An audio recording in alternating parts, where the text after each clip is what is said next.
capitalism, all of the gains in automation, it goes to the owner class. All you have to do is have everyone be an owner, and now suddenly any gain in automation is a gain for everybody.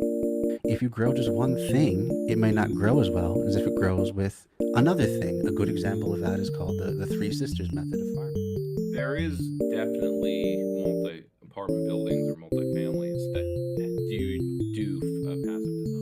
$100 million that they gave to Joe Rogan that they would kind of be out if they breach contract. Is that a bigger number? Or is 2 billion a bigger number? I don't know, Zach. It's a tough one. I It's know. really hard. And maybe comparing numbers is not Jeremy's strong suit. Gotta go kill a Jenny. I still don't think you should kill her. I don't think it's a good idea. It's a ghost, dude. Welcome back, everybody, to Bread Theory. Tonight we're going to be continuing on with Alexander Berkman's What is Communist Anarchism, written about 100 years ago. It's just a basic introductory primer to the concepts of anarcho-communism, or communist anarchism, however you want to phrase it. I guess he uses it pretty interchangeably, and I don't really know what the difference in the ordering would even mean. Tonight's chapter is the first one we're gonna do is going to be on why revolution, and then we're going to move into the chapter entitled "The Idea is the Thing." So we're really into the heart of the meat and potatoes. Hey, thanks for the cheer there, Ali Osher. Everybody go follow Ali Osher, really great streamer on Twitch. Give you a shout out there, Ali.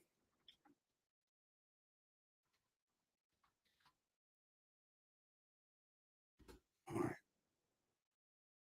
And there you go. That's how you can follow Ali Osher on Twitch.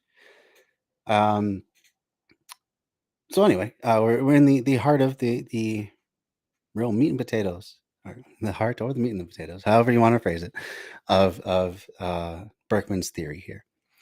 So we're getting into a lot of his. You're welcome for the shout out. I always appreciate you stopping by. Yeah, I enjoyed your stream the other day. Oh, and I saw you also had a new computer set up. Curious how that's going for you. But anyway, so yeah, we're really laying out some good theoretical ideas about how anarchism could work. Oh, had to report and block someone on Discord. That sucks. That's always annoying when the trolls get in. It's never really a pleasant thing to deal with. Sometimes it can be fun, I guess. Yeah, you got new. You're referring to the computer? That's cool. Speaking of Discord, if you'd like to join the Discord for this channel, there's the link right there for you. Also, we have resurrected the Left Signal Boost Discord. I'll bring that up for you, and I'll give you the invite link for that as well. Yeah, let's find that right now. In fact, because the link I just put up on the screen there for Left Signal Boost TV, that is the creator collective that I am a part of. We are now up to 9 members, and we have a lot of different varieties of content that our members create. We have an author, visual artist, podcast makers, streamers, YouTube and Twitch streamers, as well as, of course, Facebook streaming. All kinds of cool stuff. And if you are a leftist creator yourself and you like to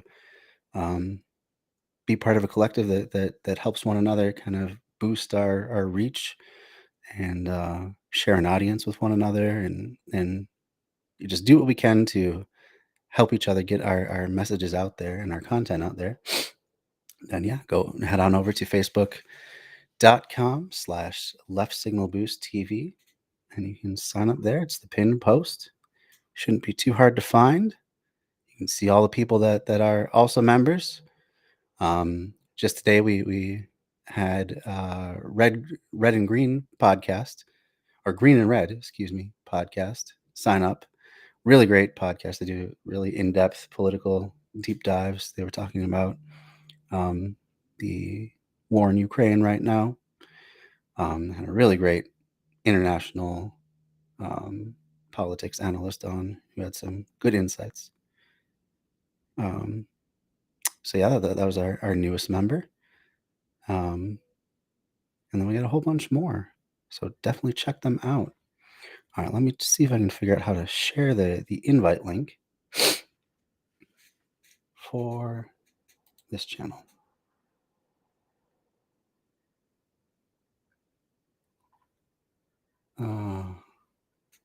I'm not incredibly savvy with Discord, so just give me a second here.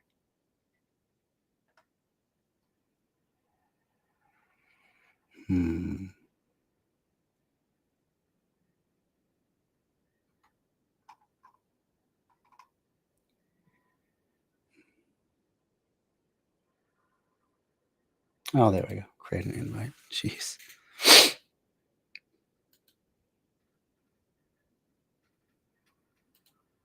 So here's the link for all the left signal boost stuff. Cancel that. Put that in the Discord.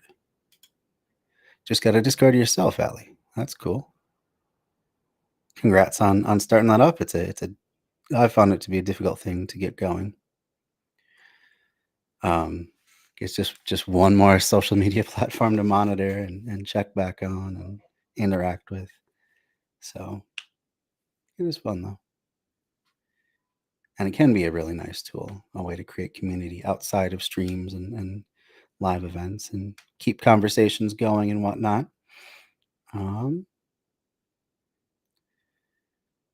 So it's for actual streamers with only one viewer on Twitch to view and check their profile. So that's cool. Oh, you're just trying to leave me a link there. You can always leave it on my Discord or in the Left Boost Central Discord as well. All right. Well, let's get into the chapter tonight. This one's a shorter one. It's only 14 minutes, so I think we'll breeze through it pretty quickly. But as always, this is a learning space. So any questions that anyone has, feel free to ask. There are no bad questions. There's only, well, I mean, there are bad questions, but the only bad questions are the ones that are asked in bad faith. Put it that way. Otherwise, if you're coming and trying to make an effort to learn and improve your knowledge, then I'm always happy to do what I can to help. But here we go. Alexander Berkman's What is Communist Anarchism? Why Revolution? This audio production was made in collaboration with Audible Anarchist. As always, we're using Audible Anarchist. I'll put that link up in the chat too if you want to watch this Chapter 24. video on your own. Why Revolution? Let us return to your question. How will anarchy come? How can we help bring it about? This is a most important point, because in every problem there are two vital things. First, to know clearly just what you want. Second, how to attain it. We already know what we want. We want social conditions wherein all will be free, and where each shall have the fullest opportunity to satisfy his needs and aspirations on the basis of equal liberty for all. In other words, we are striving for the free cooperative commonwealth of communist anarchism. How will it come about? We are not prophets, and no one can tell just how a thing will happen. But the world has not existed since yesterday, and man, as a reasonable being, must benefit by the experience of the past. Now, what is that experience? If you glance over history, you will see that the whole life of man has been a struggle for existence. In his primitive state, man fought single-handed the wild beast of the forests, and helplessly he faced hunger, cold, darkness, and storm. Because of his ignorance, all the forces of nature were his enemies. They worked evil and destruction on him, and he alone was powerless to combat them. But little by little... See, that is a common view of I guess, primitive man, that it was just the harsh world, man against the harsh world. Everything was against him. Everything was brutish and nasty and short. Our life was. I don't know that that's entirely true. I think pretty much since the dawn of mankind, we've had quite a lot of control over our environment. Just the ability to make and use tools puts us way above a lot of other animals in terms of our versatility and our ability to deal with and adapt to change. So yeah, I don't think that's quite a fair characterization, but I understand where he's coming from. Man learned to come together with others of his kind. Together they sought safety and security. And that thing too, as though at one time man was a loner sort of species or an individual species, and then learn to come together. I don't think that's true at all. You look at any of the group of primates, I don't think there's any solitary in all of the primates. So monkeys, apes, which humans are one of the great apes. In none of those cases do you see anything but large social groupings. So I mean that's been our survival strategy as long as we have been humans. So it's not as though we just learned to come together. We've always kind of instinctually done that. What the heck is going on in my parking lot? All kinds of snaps and pops.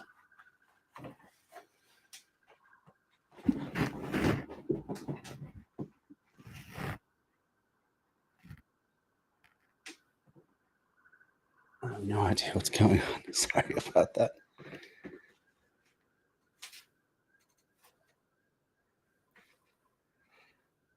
Anyway, let's continue on. By joint effort, they presently began to turn the energies of nature to their service. Mutual help and cooperation gradually multiplied man's strength and ability till he has succeeded in conquering nature, in applying her forces to his use, in chaining the lightning, bridging oceans, and mastering even the air.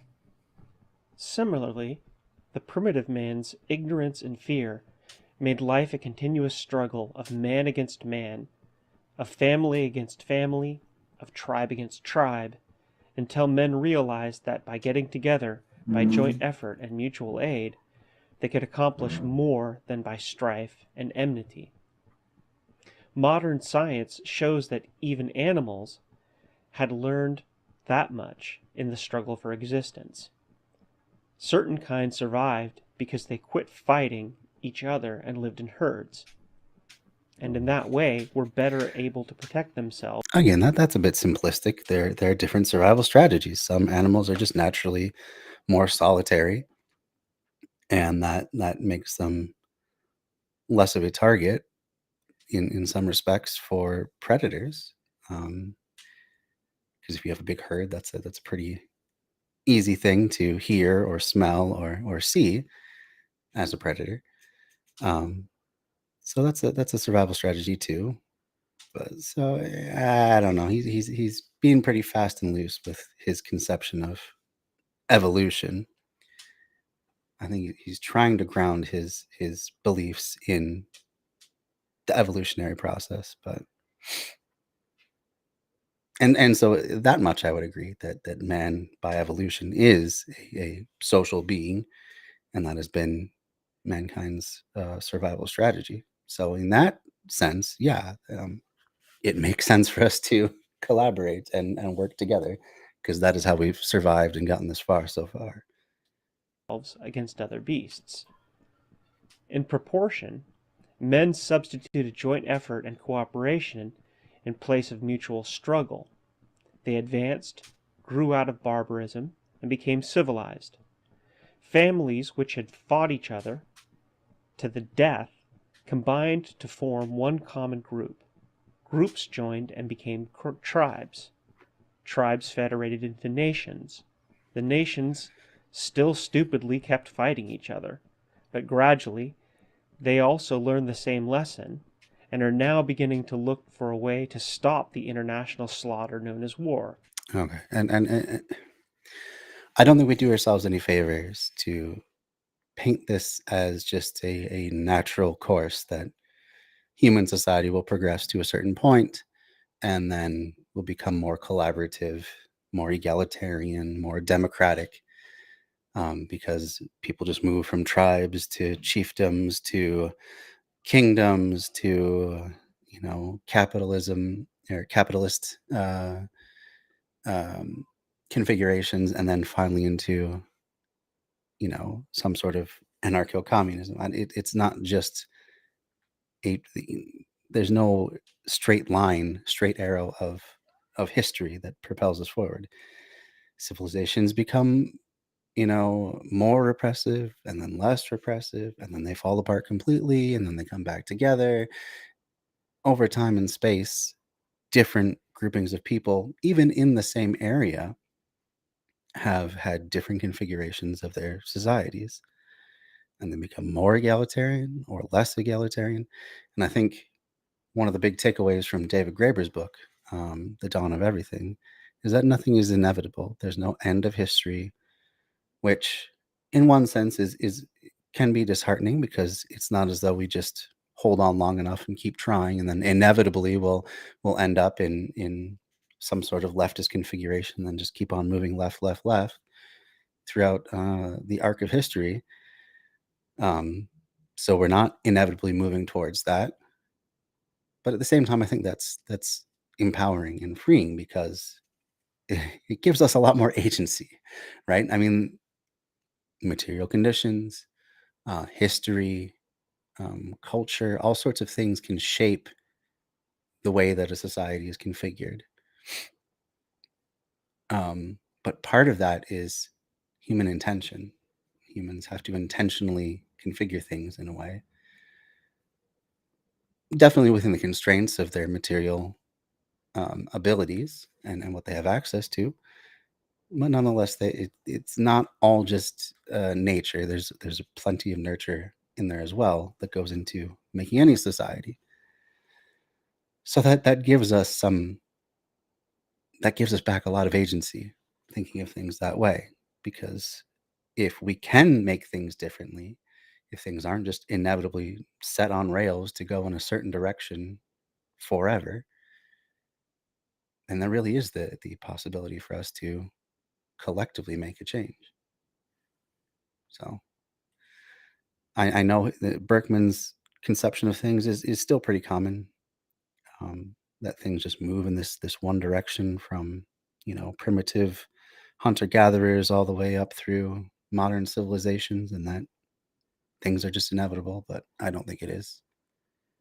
I don't think it ends up being true, because you see, yeah, I just explained it. So let's keep moving on.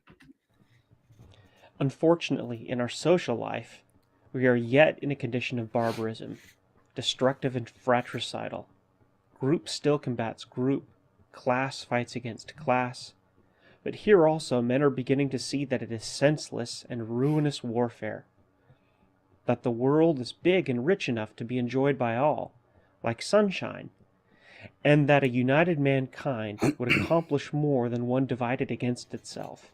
Now that is absolutely true.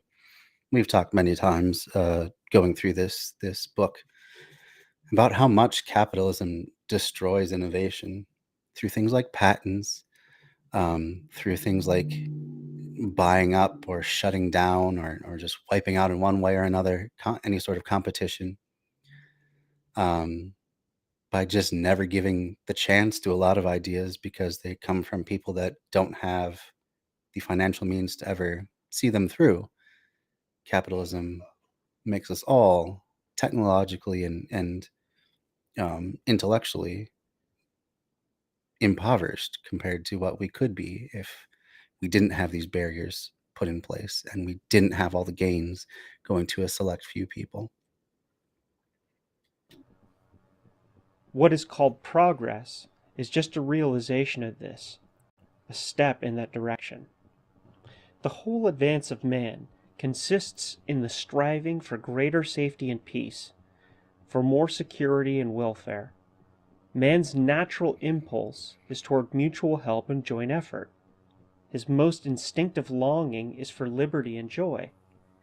These tendencies seek to express and assert themselves in spite of all obstacles and difficulties. The lesson of the entire history of man is neither hostile natural forces nor human opposition can hold back his onward march. If I were asked to define civilization in a single phrase, I should say that the triumph of man over the powers of darkness, natural and human, the inimical forces of nature we have conquered, but we still have to fight the dark powers of men. History fails to show a single important improvement made without meeting the opposition of the dominant powers, the church, government, and capital. Not a step forward was achieved but by breaking down the resistance of the masters. Every advance has a cost in bitter struggle. It took many long fights to destroy slavery. It required revolts and uprisings to secure the most fundamental rights for the people. It necessitated rebellions and revolutions to abolish feudalism and serfdom. It needed civil warfare to do away with the absolute power of kings and establish democracies, to conquer more freedom and well-being for the masses. These are important things to keep in mind. There's this notion that oh God, like the likes of Dennis Prager like to talk about this a lot. The idea that slavery would have just gone away on its own. We didn't really have to push it. Like, economically, capitalism was just better. They were just, it was only a matter of time before the North just completely economically dominated the South in the US, and that slavery would just fade into the background. Not the case, though. As we looked at last time we checked out a Dennis Prager video, the average wealth of a Southerner during the height of slavery was twice that of the average wealth of a Northerner. So for the people that owned slaves in the South, and then of course that's average, so that includes people that didn't own slaves in the South too. But even throwing them into the averages, which they would have had very little to anything, because there weren't even really big towns and cities until slavery was finally done away with, because there wasn't really the need for it. They didn't have to have a big city to have, a pool of labor to draw from. They could just own people. So that even held back the development of cities. So anyway, but even considering all the people that didn't own slaves, because it was just a few wealthy families, maybe a few hundred. I'm not quite sure the exact number, but we're talking not a significant portion of the population. I think the height was like 10% of the population owned slaves or something like that. But anyway, they had twice the average wealth. So for the people that owned slaves, slavery was insanely profitable, incredibly profitable. And it took a war to bring it down, just like it took a war to get rid of the rule of King George when we had the American Revolutionary War. These things, these power structures don't just fade into the background necessarily. A lot of the time, it takes a really large and often violent action for things to really move forward. And that's not to say that the Revolutionary War was anything more than a bourgeois revolution. It certainly was. I've been reading A People's History of the United States by Howard Zinn, and just went through the Civil War chapter. And yeah, I mean, it was pretty clear the way the founding fathers wanted things. They liked the ruling class as it was. They just didn't want to have the added ruling class of the monarch and the titled lords exerting any sort of influence from abroad onto the American colonies. They wanted to rule themselves, basically. So to do that, they threw off feudalism. They had to have some reason to get rid of all monarchies. They wouldn't have had as many people rally to their side if they just said, let's just have our own king instead. So instead, they had to ditch feudalism entirely for capitalism. But they really wanted themselves to be in charge still. So they set all kinds of rules in place. Only men could vote, and you had to be a landowning man. You had to own a certain amount of property as well in order to vote for the beginning of the country, beginning of the USA. And that's how they wanted things. They wanted to basically just have a bourgeois democracy, which is basically what we still have today. No, we've clawed. When I say we, I mean like labor movements and women's suffrage movements and different suffrage movements have clawed back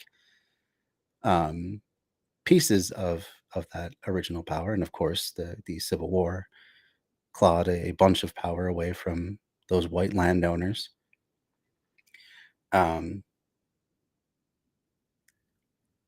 So, but when it comes down to it, the people that can run for office, the people that can really participate in politics, that have the free time to really participate, they can go to like public meetings, that can hire lobbyists to lobby for their interests. It's all wealthy people, or at least upper middle class people. The petty bourgeoisie, those that own small businesses, who can afford to just keep other people working and bringing money in for them, while they go out and do political things. So we should keep in perspective that American Revolution, though it was a step forward, was not was not done for all the people, despite its lofty rhetoric. Likewise, the Civil War was of course about slavery, but also kind of the overarching thing was about power and who was going to wield power and who was going to wield economic power. And the North was very jealous of the power wielded by the slave owners, and the slave owners were jealous of the political power wielded by the Northerners. There was imbalances of power, and it absolutely did revolve around slavery, but that was not the only thing at play. So don't pat yourselves too hard on the back, rooting for the Northerners to do away with slavery, because what they did to the freed slaves afterward was pretty horrific as well. A lot of them ended up as sharecroppers, which was basically only a degree separation from their old slavery. They had a contract which they supposedly could leave, but the way that the landowners would set things up is they would make sure that they always were in debt more and more than they could ever make up by selling the crops that they were farming. And then, of course, Jim Crow came into being. So, we like to think fondly of these great historic turns, and they each one did produce progress. It's just not quite as a shine. It's not such a great example of a leap forward as history books would have you believe it, or at least mainstream history books. Anyway, getting way off topic. Let's get back into the chapter. There is not a country on earth, not an epoch in history, where any great social evil has been eliminated without the bitter struggle with the powers that be. True. In recent days, it again took revolutions to get rid of the Tsardom in Russia, of the Kaiser in Germany, the Sultan in Turkey, the monarchy in China, and so on in various lands.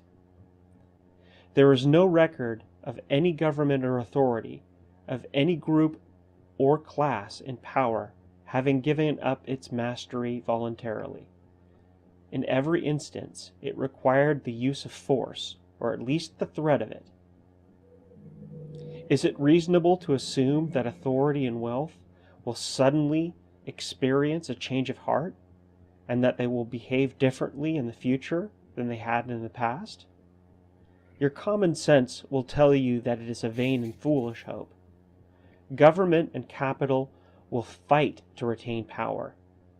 They do so even today, at the least menace to their privileges. There's an important point too, at the least menace to their privileges. So you don't even have to be threatening them directly in order for them to try and take action. It could be as simple an act as feeding homeless people in the park, as so many Food Not Bombs chapters have found out throughout the history of the existence of that organization. You start just feeding people, and people have a visceral reaction to that, and the ones in power don't like that you're just giving away things where they could be selling things.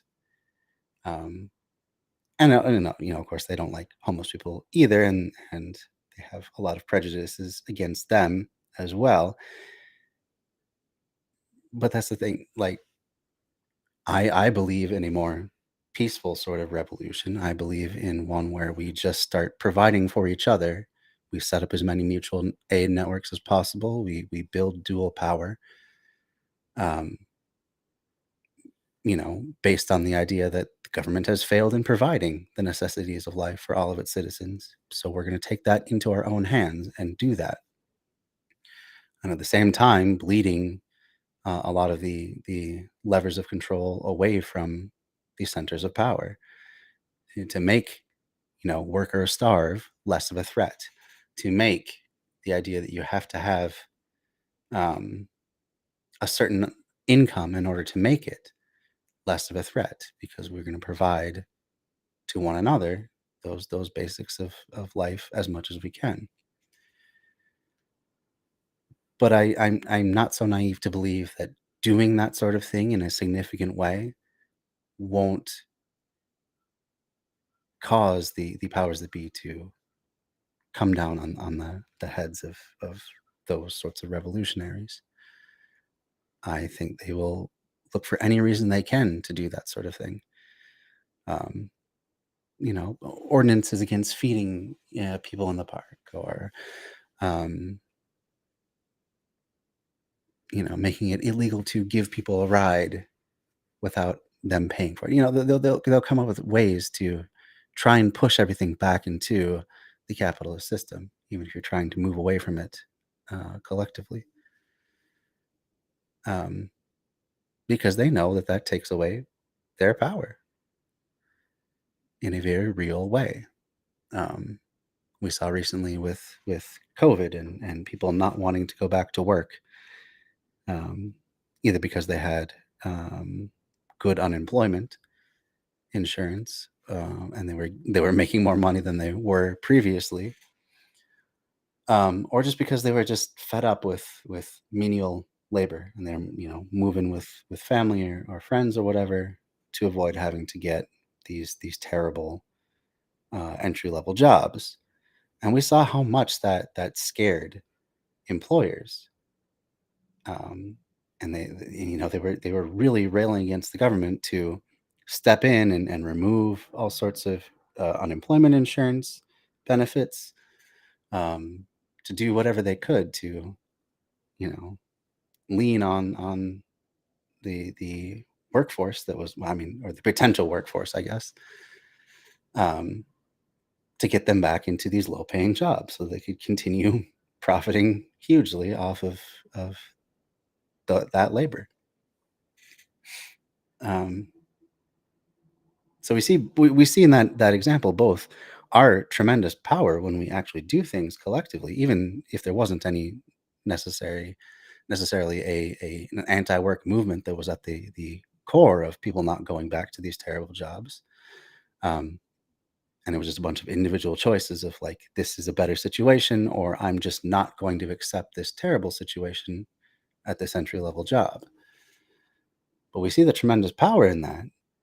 But we also see how quickly the powers that be try to move in to coerce people into the situation and the configuration that they used to have.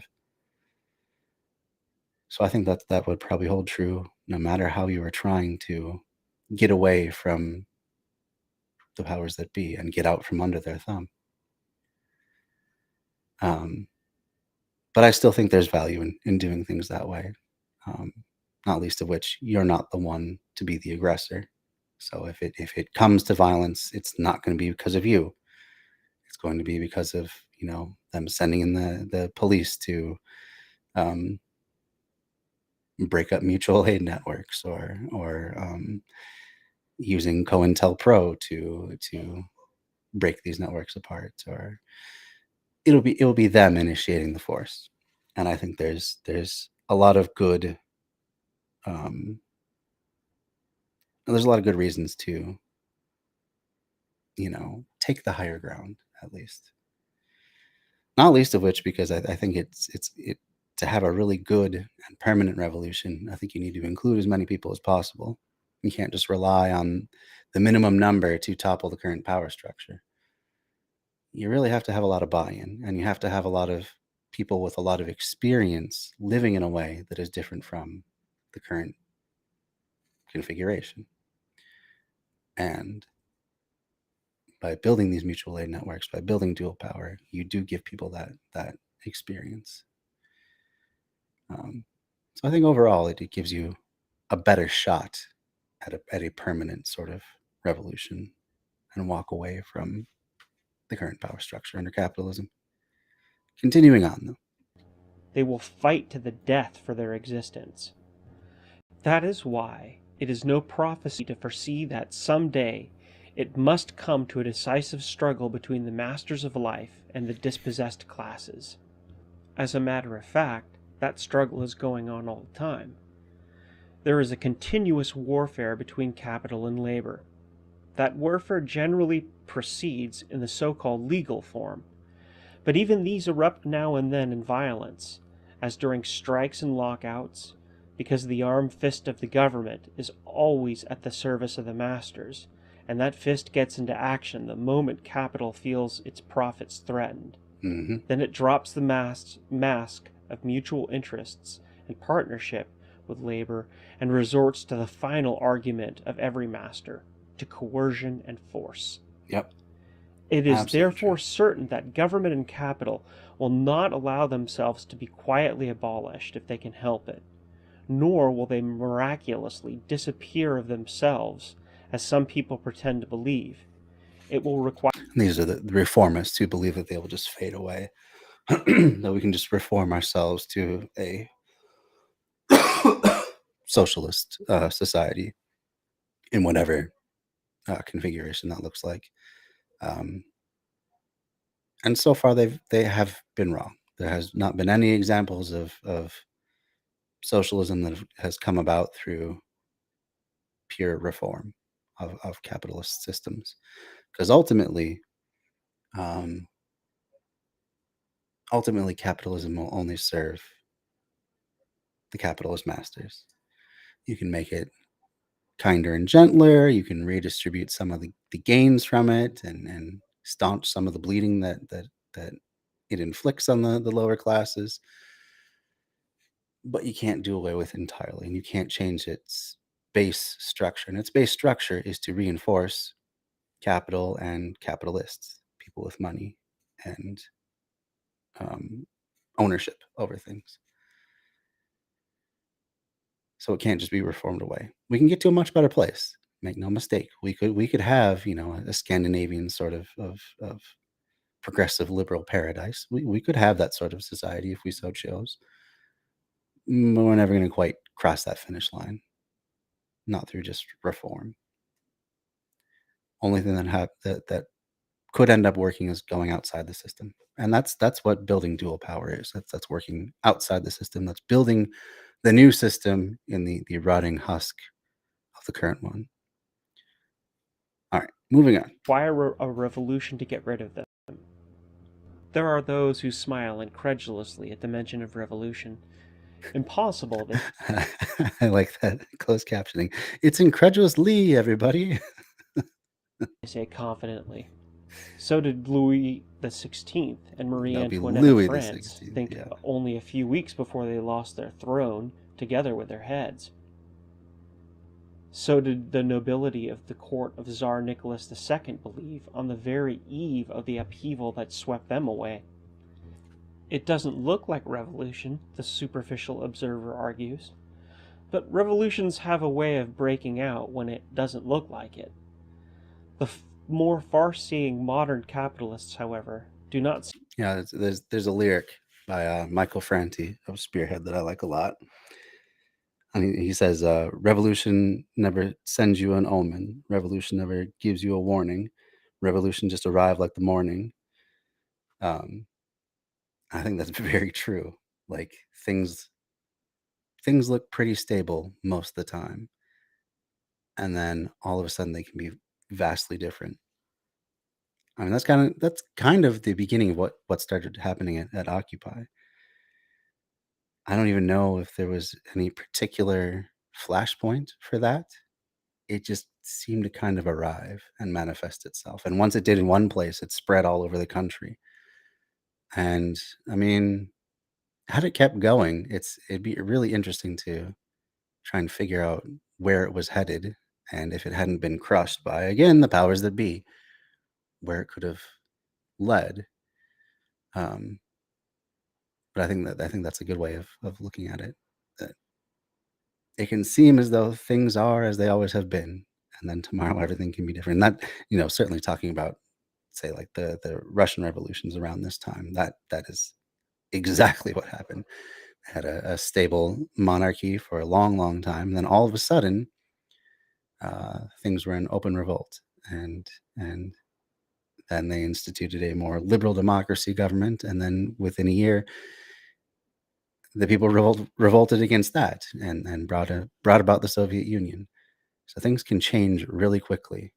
They went from feudalism to socialism, a strain of socialism, a strain of state socialism. And you could argue that they never quite made it to even that point, because there was always some threat to use as an excuse for the vanguard party to stay in power. Never quite, devolve power to the rest of the people. But still, massive change in just a year. There was that Lenin quote too that I think really sums it up well. Let me see if I can find it.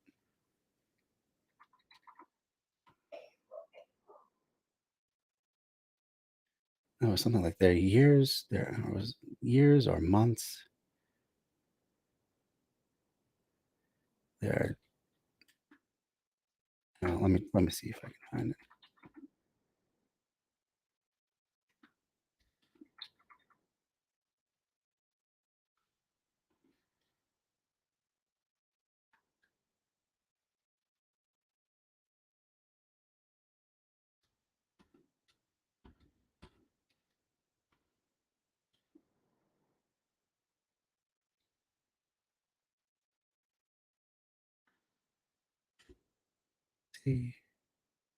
Oh, here we go.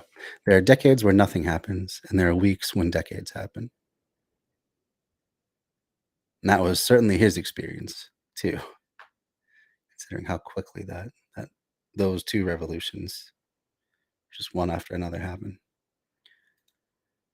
All right, continuing on. Seem willing to take any chances. They know that uprisings and revolutions are possible at any time. That is why the great corporations and big employers of labor, particularly in America, are beginning to introduce new methods calculated to serve as lightning rods against popular disaffection and revolt.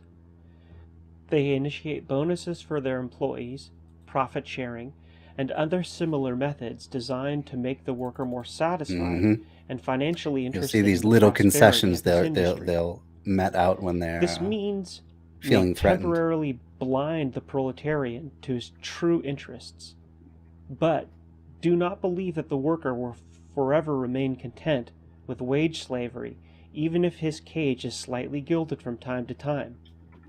Improving material conditions is no insurance against revolution. On the contrary, the satisfaction of our wants creates new needs, gives birth to new desires and aspirations. That is human nature.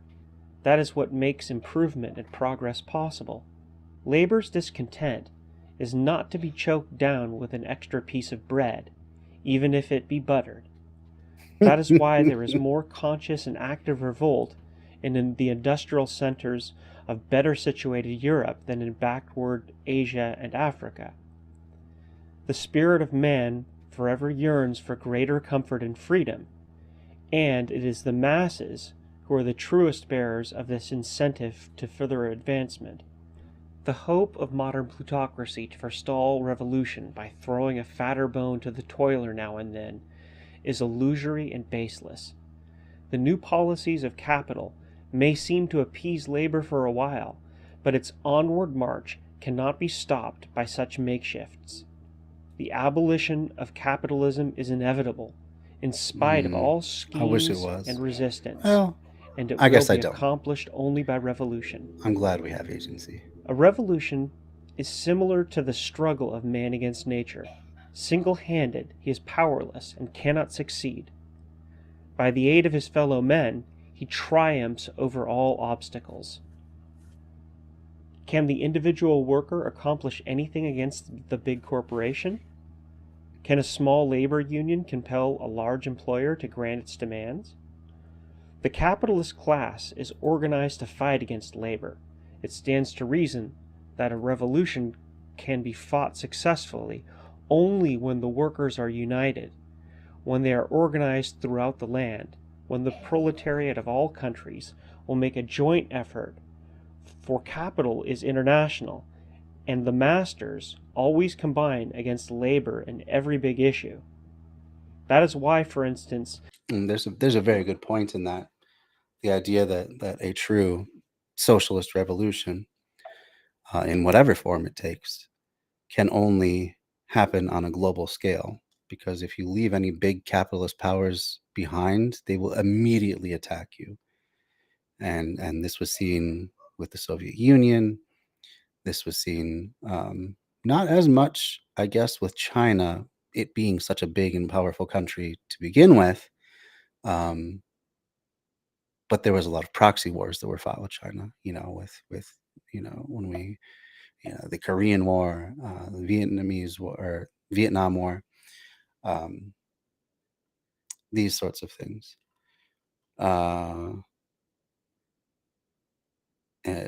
But certainly Cuba, from its inception, has been beset by capitalist forces trying to reclaim it. So there's a good argument to be made that until the last capitalist world power has fallen, we can't truly have any sort of socialism in any country. Because if it's big enough to be a threat, it's going to be ruthlessly attacked by capitalist countries until it either falls or you get to a stalemate. So yeah, good thing to keep in mind in that point. The plutocracy of the whole world turned against the Russian Revolution. As long as the people of Russia meant only to abolish the Tsar, international capital did not interfere. It did. And that too would have been an interesting counterfactual to kind of explore is what would have happened with the Soviet Union had they not been beset by enemies from the beginning, had all the Western powers not come after them after World War I, had they not continued after World War II into the Cold War of fighting proxy wars and economic sanctions and on, trying to topple the Soviet Union. It would be interesting to know how things would have gone for them if they would have taken a more socialist route, to be honest, if they would have given the power back to the people, because there wouldn't have been, there certainly wouldn't have even been the excuse to keep powerful people in power in the Soviet Union if they hadn't been constantly attacked by the West. So interesting to think about. Not care what political form Russia would have as long as the government would be bourgeois and capitalistic. But as soon as the revolution attempted to do away with the system of capitalism, the governments and bourgeoisie of every land combined to crush it. They saw in it a menace to the continuance of their own mastery. Keep that well in mind, my friend, because there are revolutions and revolutions. Some revolutions change only the governmental form by putting in a new set of rulers in place of the old. These are political revolutions, and as such, they often meet with little resistance. But a revolution that aims to abolish the entire system of wage slavery must also do away with the power of one class to oppress another. That is to say, it is not a mere... That's your baseline socialism, is doing away with the power of people to oppress one another just because they happen to find themselves in positions of power. change of rulers, of government, not a political revolution, but one that seeks to alter the whole character of society. That would be a social revolution. As such, it would have to fight not only government and capitalism, but it would also have to meet with the opposition of popular ignorance and prejudice, of those who believe in government and capitalism. How is it then to come about? Guess we're going to find This out in has the been a next production chapter. of Audible Anarchist. You can find more Audible Anarchist on YouTube. Really great resource, Audible Anarchist. We'll move on to the next chapter. This audio production was made in So this one is collaboration with Audible Anarchist. The Idea is the Thing. I will share that with you as well in case you Chapter want 25. The Idea to is read the on your Thing. own. Did you ever ask yourself how it happens that government and capitalism continue to exist in spite of all the evil and trouble they are causing in the world? If you did, then your answer must have been that it is because that people support those institutions, and that they support them because they believe in them. That is the crux of the whole matter. Present-day society rests on the belief of the people that it is good and useful. It is founded on the idea of authority and private ownership. It is ideas that maintain conditions. Government and capitalism are the forms in which popular ideas express themselves. Ideas are the foundation. The institutions are the house built upon it. A new social structure must have a new foundation, new ideas at its base.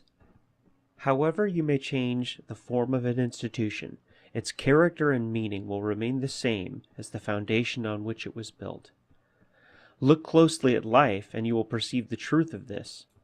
There are all kinds of government in the world, but their real nature is the same everywhere, as their effects are the same. It always means authority and obedience. Now, what makes governments exist? The armies and navies? Yes, but only apparently so. What supports the armies and navies? It is the belief of the people, of the masses, that the government is necessary. It is generally accepted, the idea of the need of government. It is that real and solid foundation. Take that idea or belief away, and no government could last another day. The same applies to private ownership. The idea that it is right and necessary is the pillar that supports it and gives it security. Not a single institution exists today, but is founded on the popular belief that it is good and beneficial. Let us take an illustration. The United States, for instance.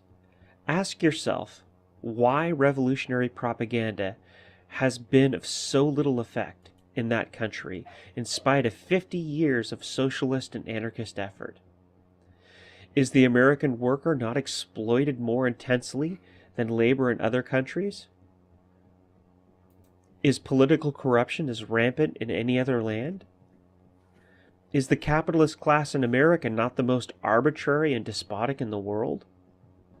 True, the worker in the United States is better situated materially than those in Europe, but is he not at the same time treated with the utmost brutality and terrorism, the moment he shows the least satisfaction?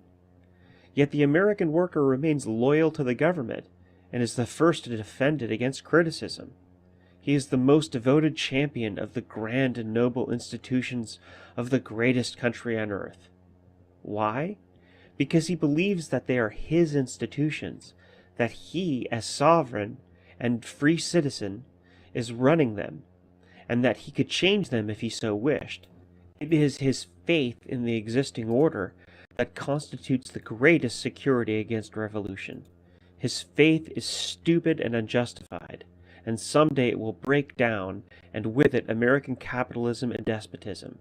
But as long as that faith persists, American plutocracy is safe against revolution.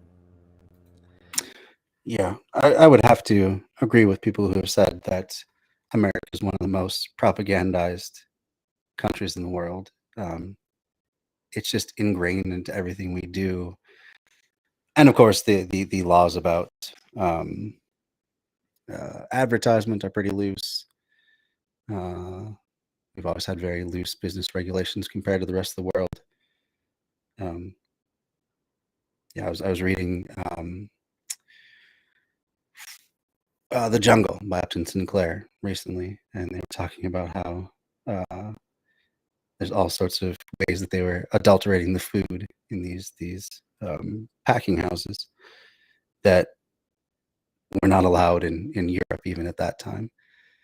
And that seems to always be the case. Europe always seems to have much stricter and better, frankly, food standards than the US does.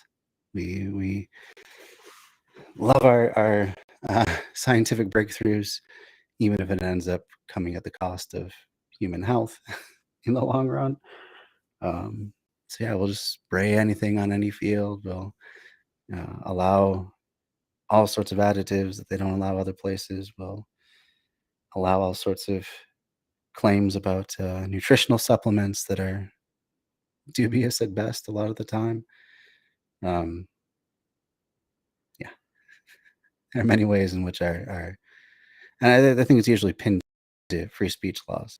So I would say there are many ways in which we have a bit too much free speech. When you're allowed to swindle people and be a snake oil salesman, I think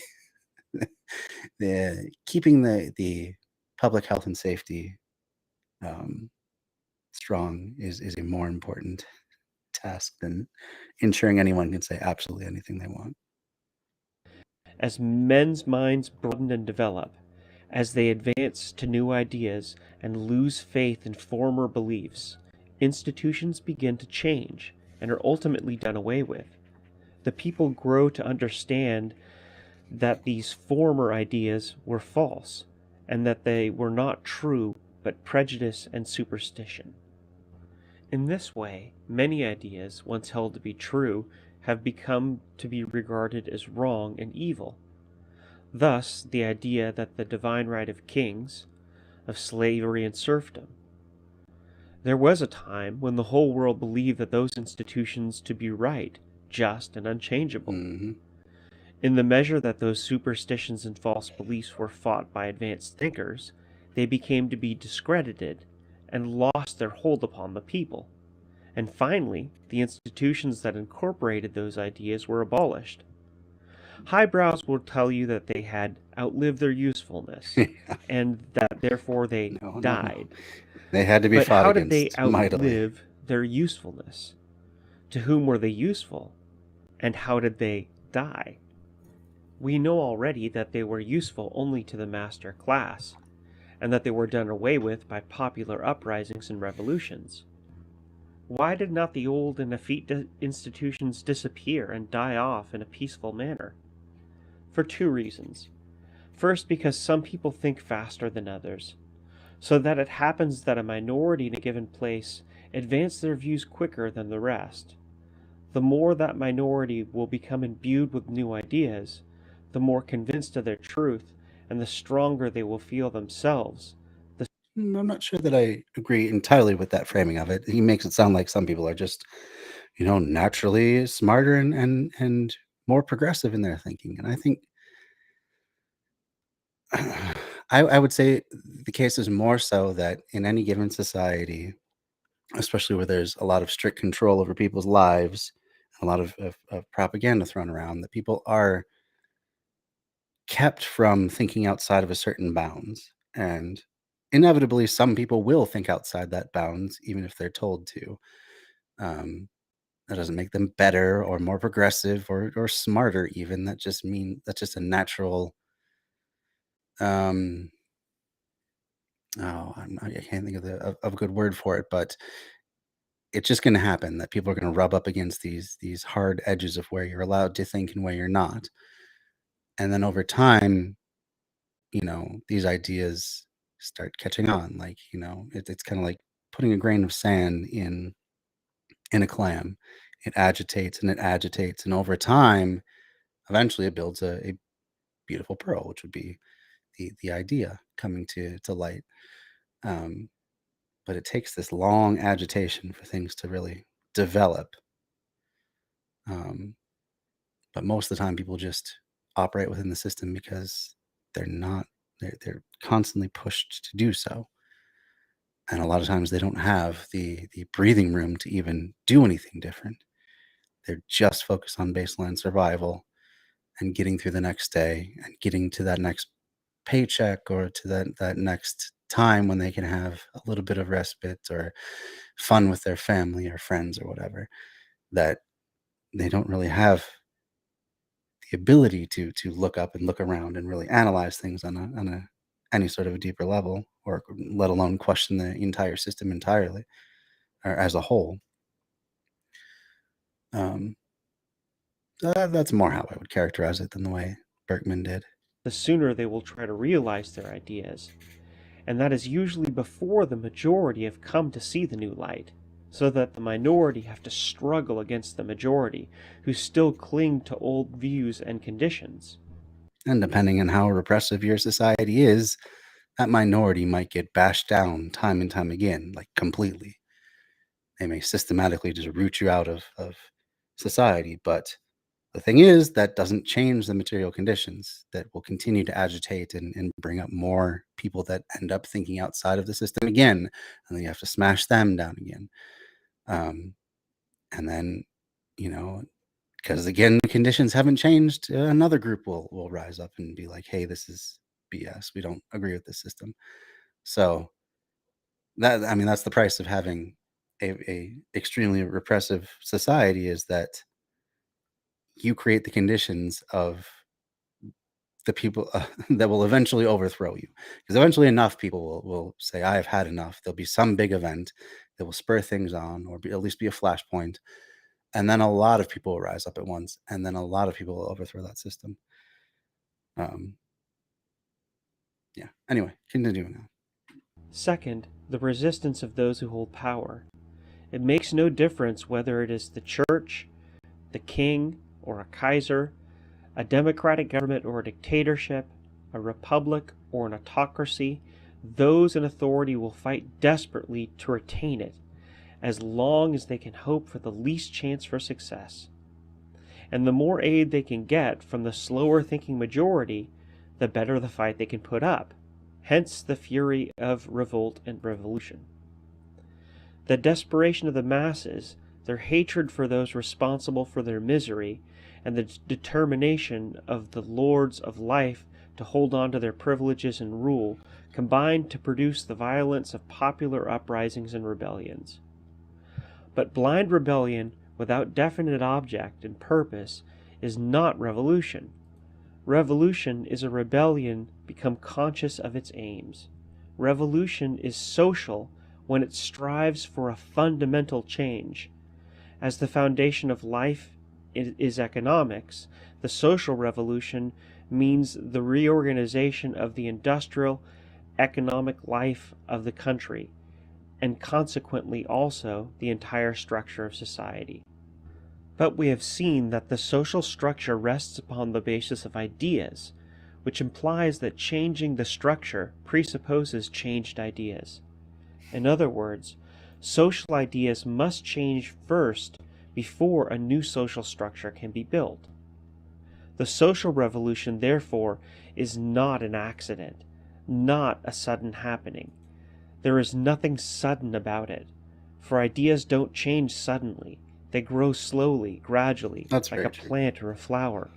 Hence, the social revolution is a result of development, which means that it is revolutionary. It develops. And you could argue that in this day and age, ideas do travel faster because we are all globally interconnected. And I think there is some truth to that idea that it's not quite as Bergman puts it, that ideas build slowly. You do still need time to sit with an idea and to really absorb it before it's gonna stick. I know I myself consider myself an anarchist since I think 2013, 2014, something like that. But it was just in a very general sense. Like I hadn't read any theory at that point. But then once I finally cracked into that stuff and started reading Proudhon and Conquest of Bread and stuff like that, that's when things really took off for me. And I didn't just it wasn't just an abstract idea of like I just don't want hierarchies. It became much more nuanced and articulated, and I got to the point where I could really confidently claim those as my ideology. And even still, I still have to build these various facets of the ideas. Um, you get to the point of, well, what do you believe in? You figure out what you believe in, and then it's like, what next? Where do we go from here? How do we then build that movement? So it takes a long time to figure out the answers to that sort of thing, and then you say, oh, what about this thing? And I guess the Demon Mama drama recently, where she had said, someone had asked, well, how do you do supply chain stuff, like really complex things like making pharmaceuticals under anarchism? And I get the idea that she hadn't really thought about it that much. So the idea that she came up with was that you get together with a bunch of chemist friends, you go to a chemistry supply store, and then you just manufacture your own pharmaceuticals.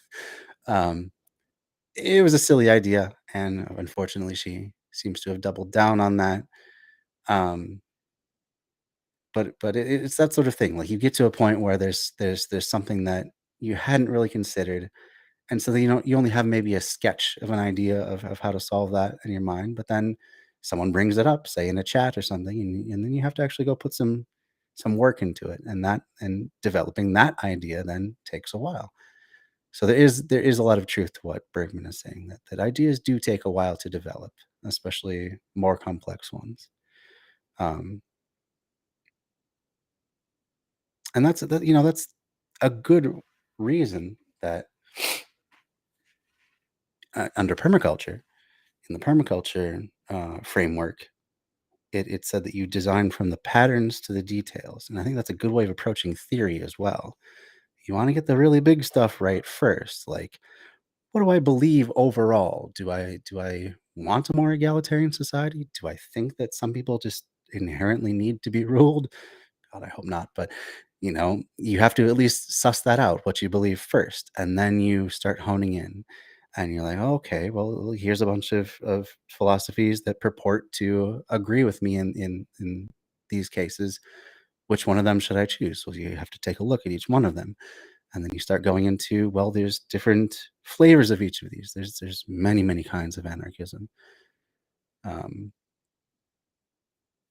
there's many, many kinds of communism. There's many kinds of socialism. There's all sorts of flavors of each of these things.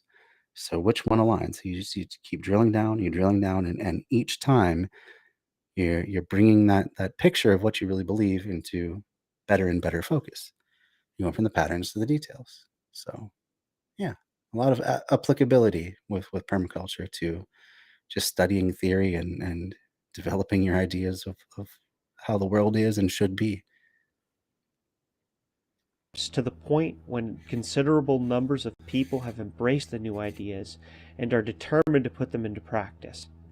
When they attempt to do so and meet with opposition, Then the slow, quiet, and peaceful social evolution becomes quick, militant, and violent.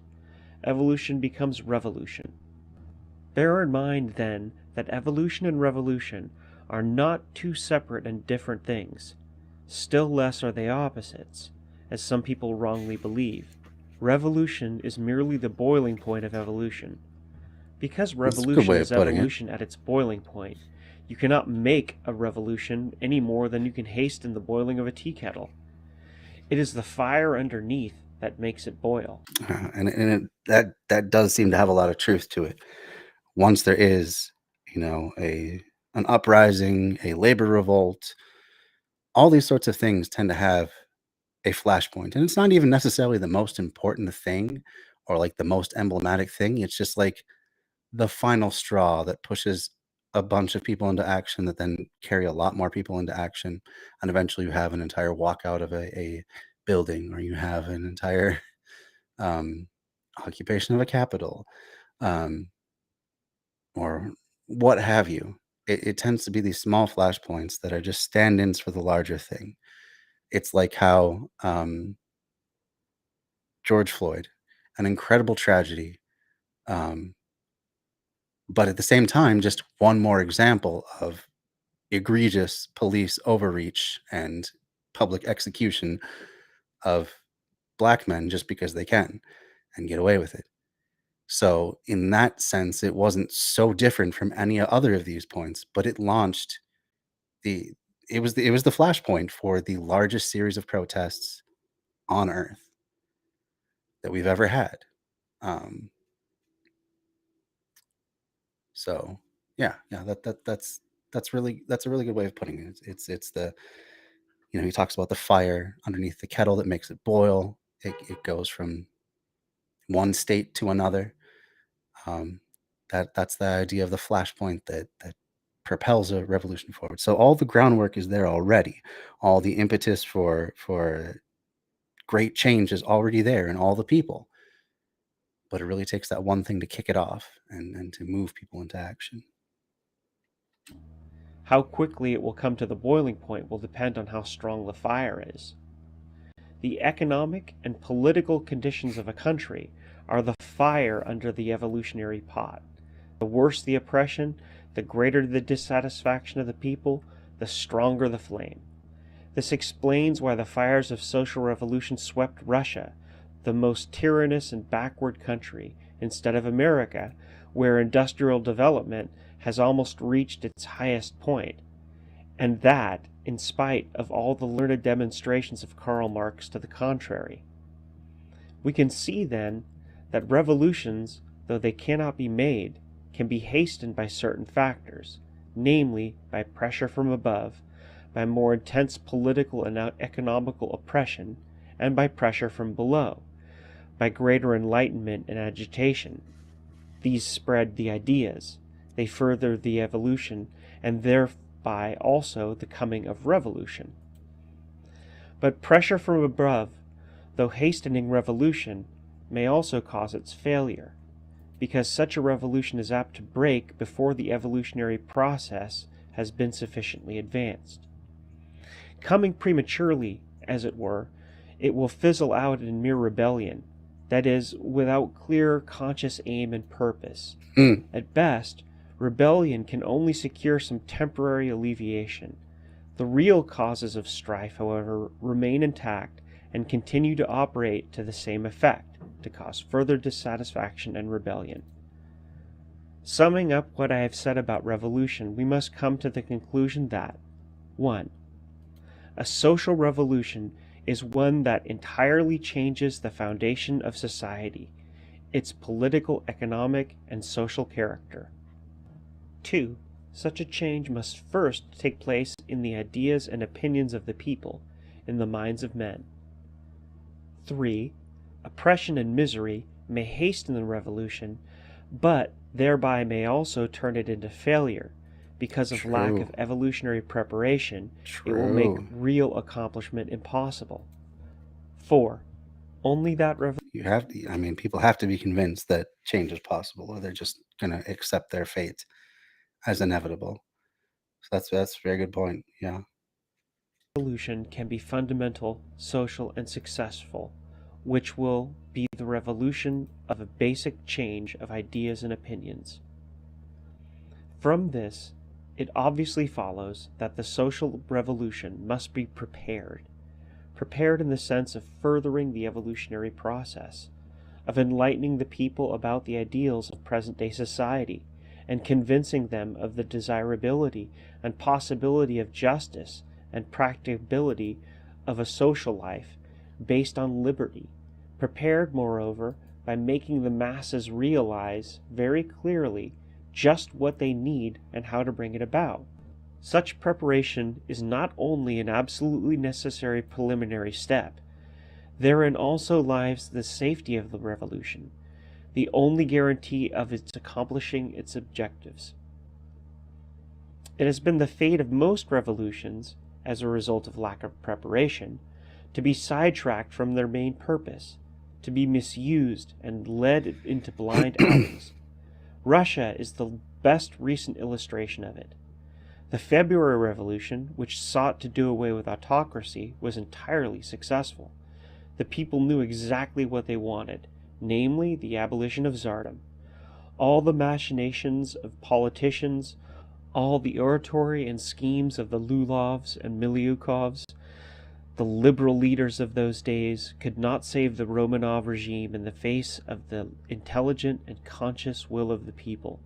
It was this clear understanding of its aims which made the February Revolution a complete success, with, mind you, almost no bloodshed.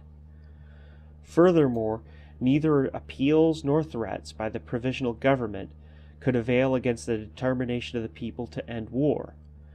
The armies left their fronts and thus terminated the matter by their own direct action. The will of a people, conscious of their objects, always conquers. It is the will of the people again, the resolute aim to get hold of the soil, which secured for the peasant the land he needed. Similarly, the city workers, as repeatedly mentioned before, possessed themselves of the factories and the machinery of production. So far, the Russian Revolution was a complete success, but at the point where the masses lacked the consciousness of definite purpose, defeat began. That is always the moment when politicians and political parties step in to exploit the revolution for their own uses or to experiment their theories upon it. This happened in Russia, as in many previous revolutions. The people fought the good fight. The political parties fought over the spoils to the detriment of the revolution and to the ruin of the people. That is, what took place in Russia, the peasant having secured the land, did not have the tools and machinery he needed. The worker, having taken possession of the machinery in the factories, did not know how to handle them to accomplish his aims. In other words, he did not have the experience necessary to organize production, and he could not manage the distribution of the things he was producing. His own efforts, the workers, the peasants, the soldiers, had done away with Tsardom, paralyzed the government, stopped the war, and abolished ownership of land and machinery. For that he was prepared by years of revolution and education and agitation, but for no more than that. And because he was prepared for no more, whereas political knowledge ceased, and his definite purpose was lacking, there stepped in the political party and took affairs out of the hands of the masses who made the revolution. Politics replaced economic reconstruction and thereby sounded the death knell of the social revolution. Okay. Not a whole lot of time left in this chapter, but we can keep going. Oh, it's okay. We can keep going. I mean, you still need to be done. Okay. Do you want to just come on and finish with the rest of this chapter, and then we can talk about other stuff? Sure. Because I don't know. Let me check here. Next chapter is only 16 minutes. Oh wait, no, the next chapter is half an hour. So we can just pull up a chair. All right.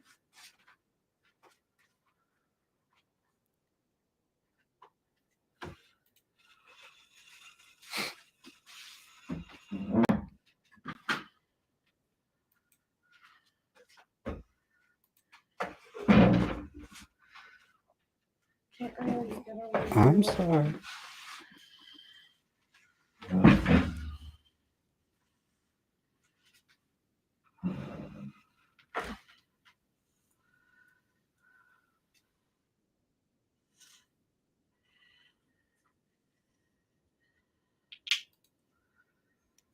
Okay. Let me give you the headphones.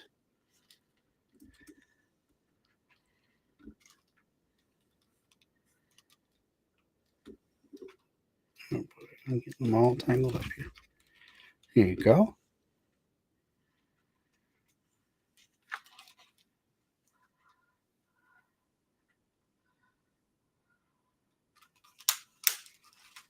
Okay, so we're talking about revolutions and how you just get going through how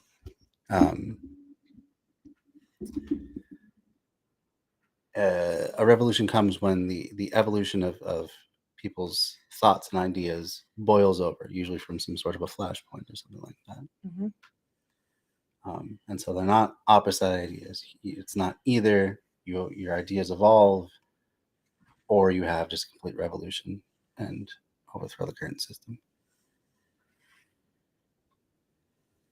For the people live by bread, by economics, not politics.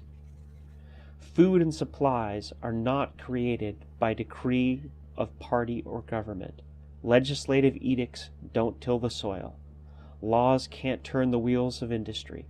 Dissatisfaction, strife, and famine came on the heels of government coercion and dictatorship. Mm-hmm. Yeah, important points there to keep that in mind, that the true power is the people that actually do the stuff. You know, it's like a factory owner can throw as much money as they want at a machine. It's not going to make it run.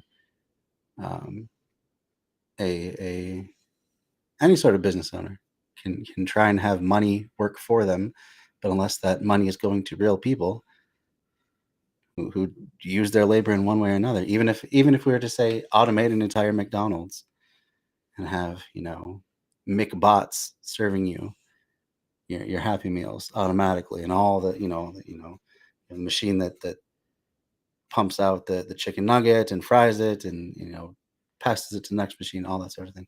You still have to employ people to fix and maintain those machines. Hmm. So there's no getting around human labor. Right. Again, as always, politics and authority proved the swamp in which the revolutionary fires became extinguished. Let us learn this most vital lesson. Thorough understanding by the masses of their true aims of revolution means success. Carrying out their conscious will by their own efforts guarantees the right development of new life. On the other hand, lack of this understanding and preparation means certain defeat, either at the hands of reaction or by the experimental theories of would-be political party friends. Let us prepare then. What and how? All right. This has been a production of Audible Anarchist. You can find more Audible Anarchist on YouTube. That was a good chapter. I like that a lot. Have you been listening in at all in the other room? Okay. No, I was unwinding. That's cool. Yeah, there's a couple chapters here. We covered two of them tonight. First one was on the need for revolution, that things are never going to be pushed through reform to get to the point of any sort of socialist revolution. He laid it out pretty well, I thought. And then we're just talking about how the process of revolution, basically, what leads to it. Now you have to have enough people prepared ahead of time when the big change happens, in order to and have any hope of it not being crushed by the powers that be, or just kind of dissolve into 1,000 aimless directions. So it was good stuff. What's been on your mind lately politically? I feel like I shouldn't have come in here. Why? Nothing. I don't have the mental capacity to focus on that. Well, that's fine. was just curious. Maybe you might have thoughts on stuff that's going on in Ukraine, or I've kind of shut it out because I think I'm gonna step up. oh, okay. Is there anything else you want to talk about, or what? I feel put on the spot. Oh, okay. Should we just do a different video entirely? Because If you want, this is your show. okay. Or we could just get into the next chapter. Do you want to just start the next chapter and see how far we get? Why don't you dive in? I'm gonna go in the other Why room. don't you stay with me and come on, try and be a part of it. We'll go to the next chapter. We'll see how far we get. Well, let's at least look at the title here. So we have preparation. Does that sound intriguing at all to you? Do you preparing for a revolution or getting people ready? What do you think? I don't know. Okay, let's explore it a little bit anyway.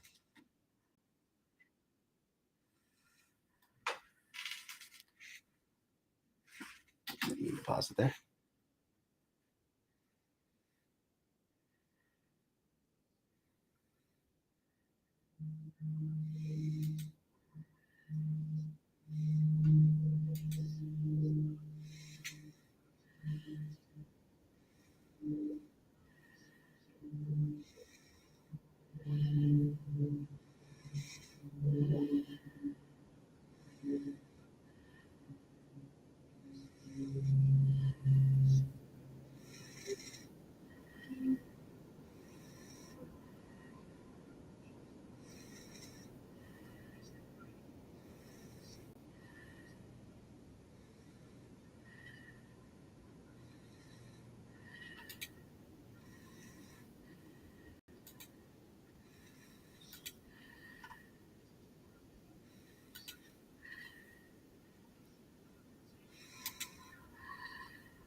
But conditions are not destroyed by breaking and smashing things.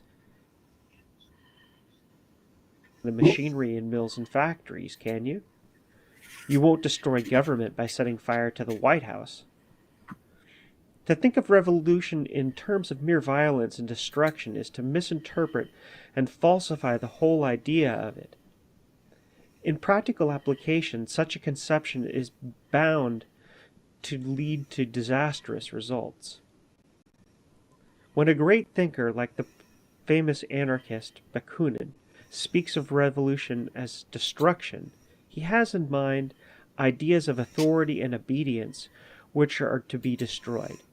It is for this reason that he said destruction means construction, for to destroy a false belief is indeed most constructive work.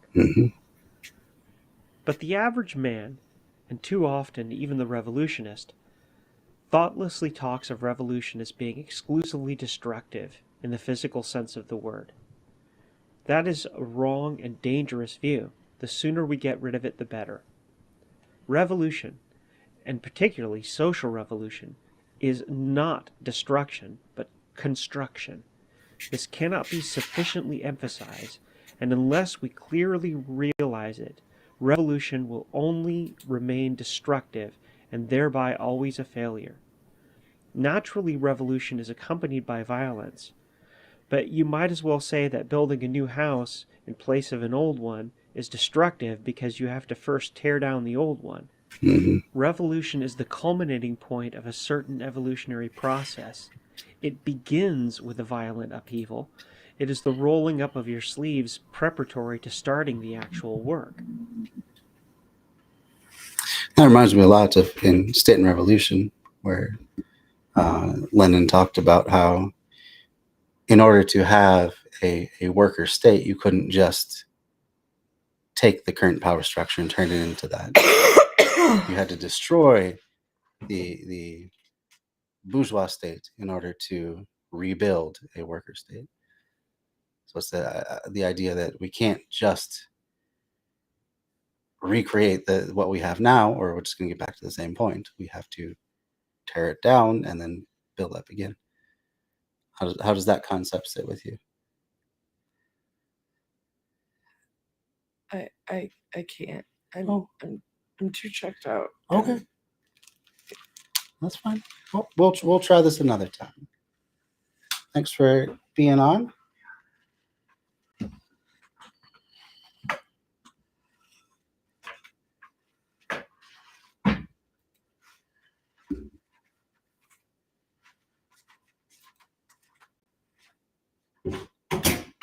Indeed, consider what social revolution is to do, what it is to accomplish, and you will perceive that it comes not to destroy, but to build.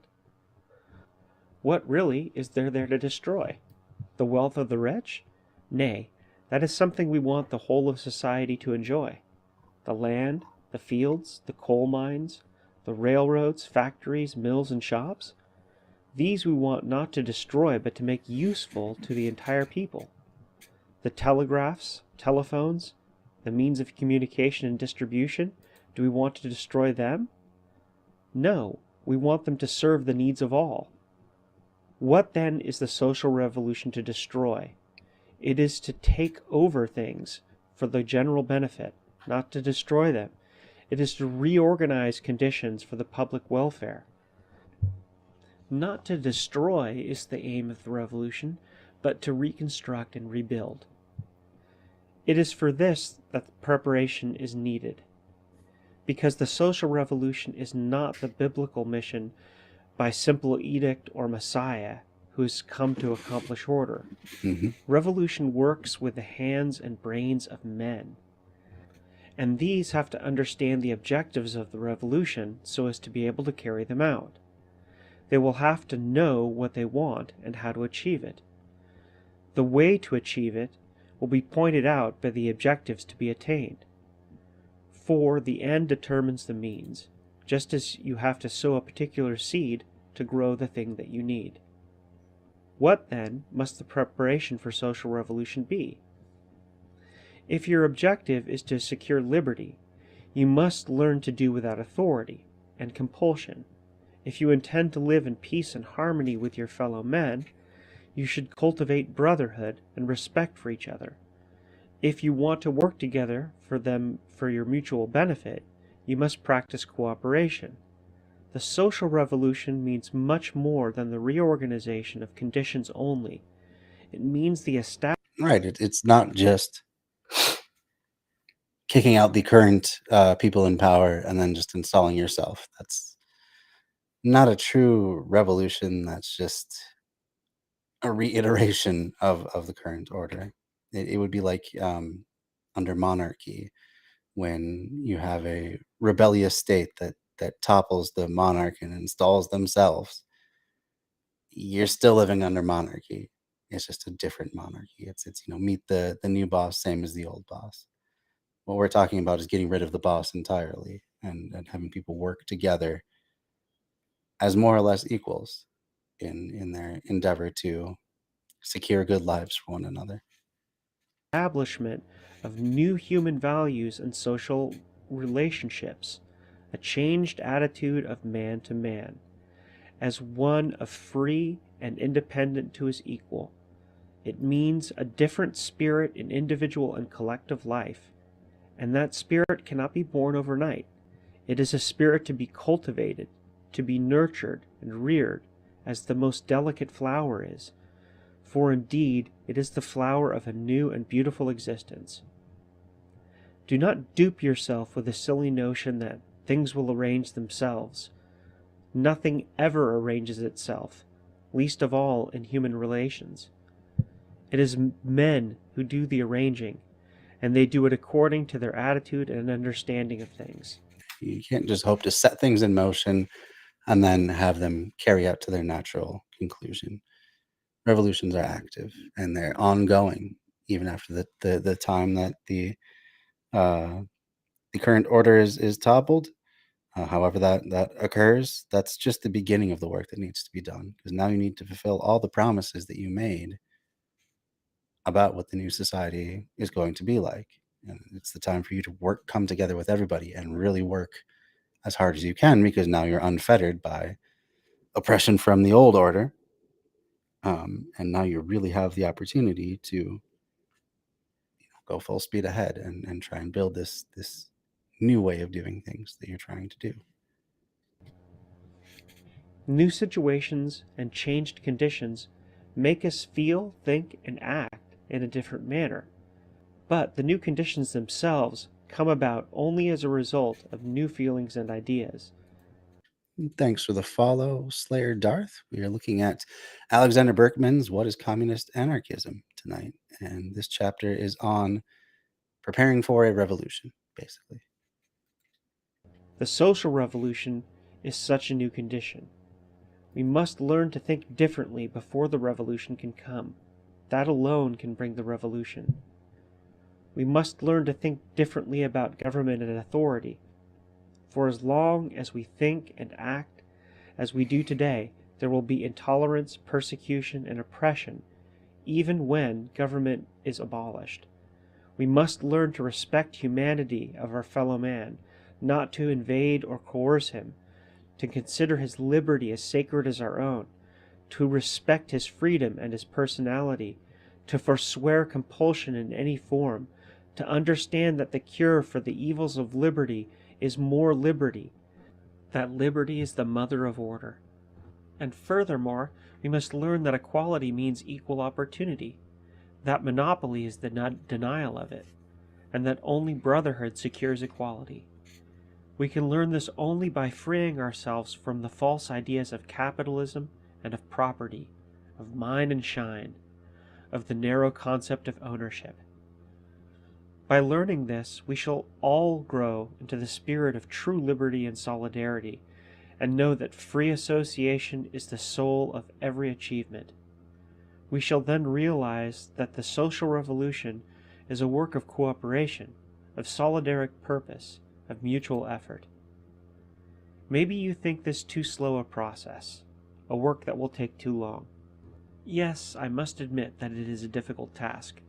But ask yourself if it is better to build your new house quickly and badly and have it break down over your head, rather than do it efficiently, even if it requires longer and harder work.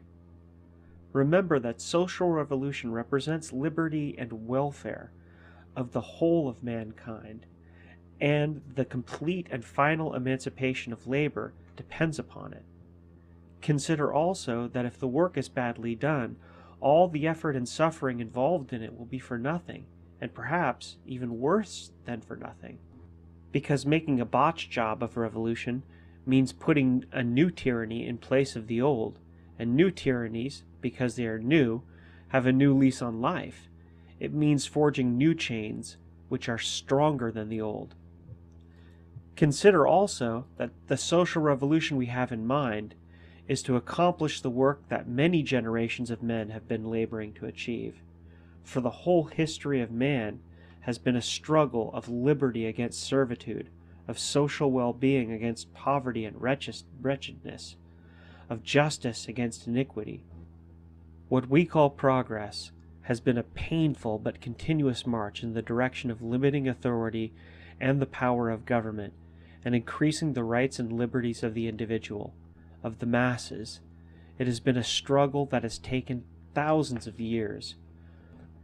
The reason that it took such a long time, and is not yet ended, is because the people did not know what the real trouble was. They fought against this and for that. They changed kings and formed new governments. They put out one ruler only to set up another. They drove away a foreign oppressor only to suffer the yoke of a native one. They abolished one form of tyranny, such as the czars, and submitted to that of a party dictatorship. And always and ever they shed their blood and heroically sacrificed their lives in the hope of securing liberty and welfare. But they secured only new masters, because however desperately and nobly they fought, they never touched the real source of the trouble, the principle of authority and government. They did not know that it was the fountainhead of enslavement and oppression, and therefore never succeeded in gaining liberty. But now we understand that true liberty is not a matter of changing kings or rulers. We know that the whole system of master and slave must go, that the entire social scheme is wrong, that government and compulsion must be abolished, that the very foundations of authority and monopoly must be uprooted.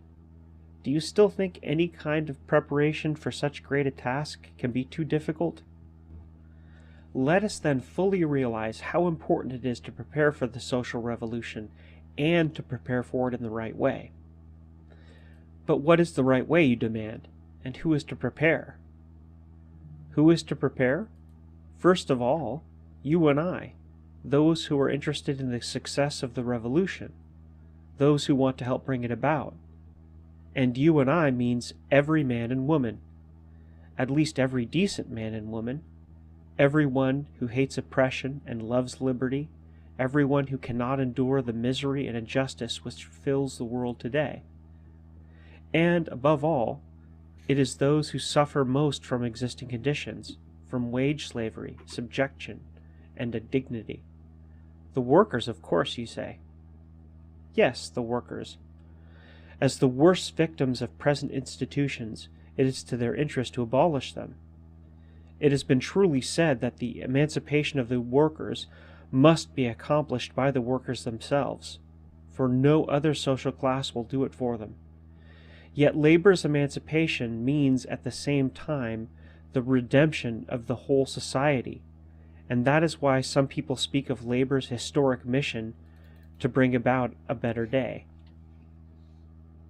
But mission is the wrong word.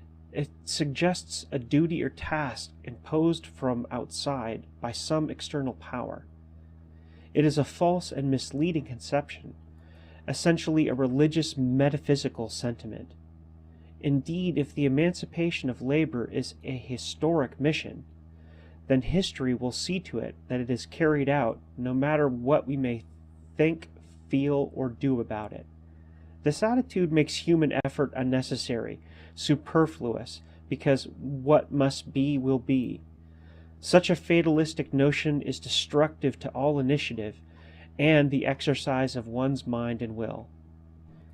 It is a dangerous and harmful idea. There is no power outside of man which can free him, none which can change him with any mission. Neither heaven nor history can do it. History is a story of what happened. It can teach a lesson, but not impose a task. It is not the mission, but the interest of the proletariat to emancipate itself from bondage. If labor does not consciously and actively strive for it, it will never happen. It is necessary to free ourselves from the stupid and false notion of historic missions. It is only by growing to a true realization of their present position, by visualizing their possibilities and powers, by learning unity and cooperation, and practicing them, that the masses can attain freedom. In achieving it, they will also have liberated the rest of mankind. Because of this, the proletarian struggle is the concern of everyone, and all sincere men and women should therefore be at the service of labor in its great task. Indeed, though only the toilers can accomplish the work of emancipation, they need the aid of other social groups. For you must remember that a revolution faces the difficult problem of reorganizing the world and building a new civilization, a work that will require the greatest revolutionary integrity and intelligent cooperation of all well-meaning and liberty-loving elements. We already know that social revolution is not just a matter of abolishing capitalism only. We might turn out capitalism, as feudalism was got rid of, and still remain slaves as before, instead of being, as now, the bondmen of private monopoly. We might become the servants of state capitalism, as happened to the people in Russia, for instance, and as conditions are developing in Italy and other lands. The social revolution, it must never be forgotten, is not to alter one form of subjugation for another, but is to do away with everything that can enslave and oppress you. A political revolution may be carried to successful issue by a conspirative minority, putting one ruling faction in place of another. But the social revolution is not a mere political change. It is a fundamental economic, ethical, and cultural transformation. A conspirative minority or political party undertaking such a work must meet with active and passive opposition. And these are very important points that he's laying out. There's this strain of thought. It's especially found in like neoliberals these days, where there's no the idea is there's no bad actions, there's only bad actors. So the system itself is never to be questioned, really. It's just a matter of getting the right people into the right positions of power, and then everything runs as it's supposed to. I think it's nonsense, and just because your favored team is doing something that you would be criticizing the other team for, doesn't mean that what they're doing is okay. There's no such thing as kinder, gentler oppression, or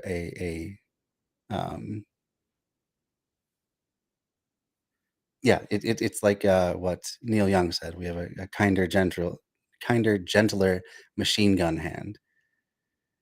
It doesn't make any sense. If it's bad for your favorite group to do it, it's bad for all groups to do it. And at some point, you have to question why the system keeps putting us in positions to do these terrible acts of oppression, of colonialism, of starting and continuing wars, all these sorts of things. And you have to start to question whether or not there's aspects of the system that entirely are wrong. Excuse me. So in an actual socialist revolution, in this case, an anarchist revolution, it's about far more than just rearranging the chess pieces and making sure that your side has all the great positions staked out for themselves. It's about completely changing our conception of how the entire game should work. It shouldn't be a game where one side wins and another side completely loses, where one side's gain is another side's loss. We're trying to move beyond that to a system where we work together for mutual benefit of everybody. So kind of the opposite of every sort of game out there almost. Important points by Berkman there. Of the great majority, and therefore degenerate into a system of dictatorship and terror. In the face of such a hostile majority, the social revolution is doomed to failure from its very beginning. It means, then, that the first preparatory work of the revolution consists in winning over the masses at large in favor of the revolution and its objects, winning them over at least to the extent of neutralizing them, to turning them from active enemies to passive sympathizers, so they may not fight against the revolution, even if they do not fight for it. The actual positive work of the social revolution must, of course, be carried out by the toilers themselves, by the laboring people. And here, let us bear in mind that it is not only the factory hand who belongs to labor, but the farm worker as well. Some radicals are inclined to lay too much stress on the industrial proletariat, almost ignoring the existence of the agricultural toiler. Absolutely Yet true. what could the factory worker accomplish without the farmer? Agriculture is a primal source of life. And yet you often seem you often see, I heard it described this way, that you often see that when you actually have anarchist revolutions, they tend to take place in more agrarian societies. They tend to for some reason or another appeal much more to farm workers, and perhaps that's just because more socialist and communist ideas just to have a history and a cultural currency within organized labor, or perhaps there's just something about the material conditions of rural life that lends itself more to anarchism. I don't really know what it would be. I mean, I've lived in cities all my life. I've never lived in the rural areas, but I find anarchism more enticing. I want us and really, I think not only do I want us to have a more egalitarian and horizontally structured movement, but I think there's a lot more potential within a city to do so. It's just very hard to organize in rural areas because of restrictions of space, and also a lack of resources. Whereas in a city, especially a large city, there's a lot more stuff around that you can organize mutual aid networks around, that you can build dual power structures around. Um, and just even for things like the idea that everyone deserves to have access to transportation, that is a lot more accomplishable in a city of a certain density where mass transit can actually work well. It's a lot harder when you start getting out to rural areas. It is possible in the suburbs. You can have good mass transit in the suburbs. um, it would not be a system that we have seen so far yet. It would be more of a individualized self-driving system, where you have individual cars that go along a track. It's called personal rapid transit. That sort of a system could work really well in suburbs, but then once you get out into rural areas, there's not really any mass transit that would work well, unless you're just talking about intercity travel, um, which I guess is definitely worth fighting for, um, but it's not necessarily going to affect the lives of rural living people as much. Just getting a bus line or a rail line in between their small town and neighboring towns and large cities and stuff like that. So just on that aspect alone, it seems like things would be much more difficult. So it's a curious phenomenon. I don't quite understand all of the roots of it, but it's something I want to look into more. And the city would starve but for the country. Yeah, well, that's It is certainly idle true to compare today. the industrial worker with the farm laborer or to discuss their relative value. Neither can do without the other. Both are equally important in the scheme of life, and so equal in the revolution and the building of a new society. It is true that revolution first breaks out in industrial localities rather than agricultural. This is natural, since these are greater centers of laboring population and therefore also of popular dissatisfaction. But the industrial proletariat is the advanced guard of the revolution, then the farm worker is its backbone. If the latter is weak or broken, the advanced guard, the revolution itself, is lost. Therefore, the work of social revolution lies in the hands of both the industrial worker and the farm laborer. Unfortunately, it must be admitted that there is too little understanding and almost no friendship or direct cooperation between the two. Worse than that, and no doubt a result of it, there is a certain dislike and antagonism between the proletarians of field and factory. The city man has too little appreciation of the hard and exhausting toil of the farmer. The True. latter instinctively resents it. Moreover, unfamiliar with the strenuous and often dangerous labor of the factory, the farmer is apt to look upon the city worker as an idler. A closer approach and better understanding between the two is absolutely vital. Capitalism thrives not so much on division of work as on the division of workers. It seeks to incite race against race, the factory hand against farmer, the laborer against the skilled man, the workers of one country against those of another. The strength of the exploiting class lies in disunited, divided labor, but the social revolution requires the unity of the toiling masses, and first of all the cooperation of the factory proletarian with his brother in the field. A nearer approach between the two is an important step in preparation for the social revolution. Actual contact between them is of prime necessity. Joint councils, exchange of delegates, a system of cooperatives, and other similar methods would tend to form a closer bond and better understanding between the worker and the farmer. But it is not only the cooperation of the factory proletarian with a farm laborer which is necessary for the revolution. There is another element absolutely needed for its constructive work. It is the trained mind of the professional man. Do not make the mistake of thinking that the world has been built with hands only. It has also required brains. Similarly, does the revolution need both man of brawn and man of brain. Many people imagine that the manual worker alone can do the work of an entire society. It is a false idea, a very grave error that can bring no end of harm.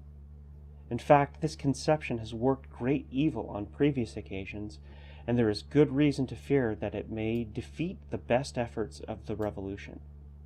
The working class consists of the industrial wage earners and the agricultural toilers, but the workers require the services of professional elements, of the industrial organizer, the electrical and mechanical engineer, the technical specialist, the scientist, inventor, chemist, and the educator, doctor, and surgeon.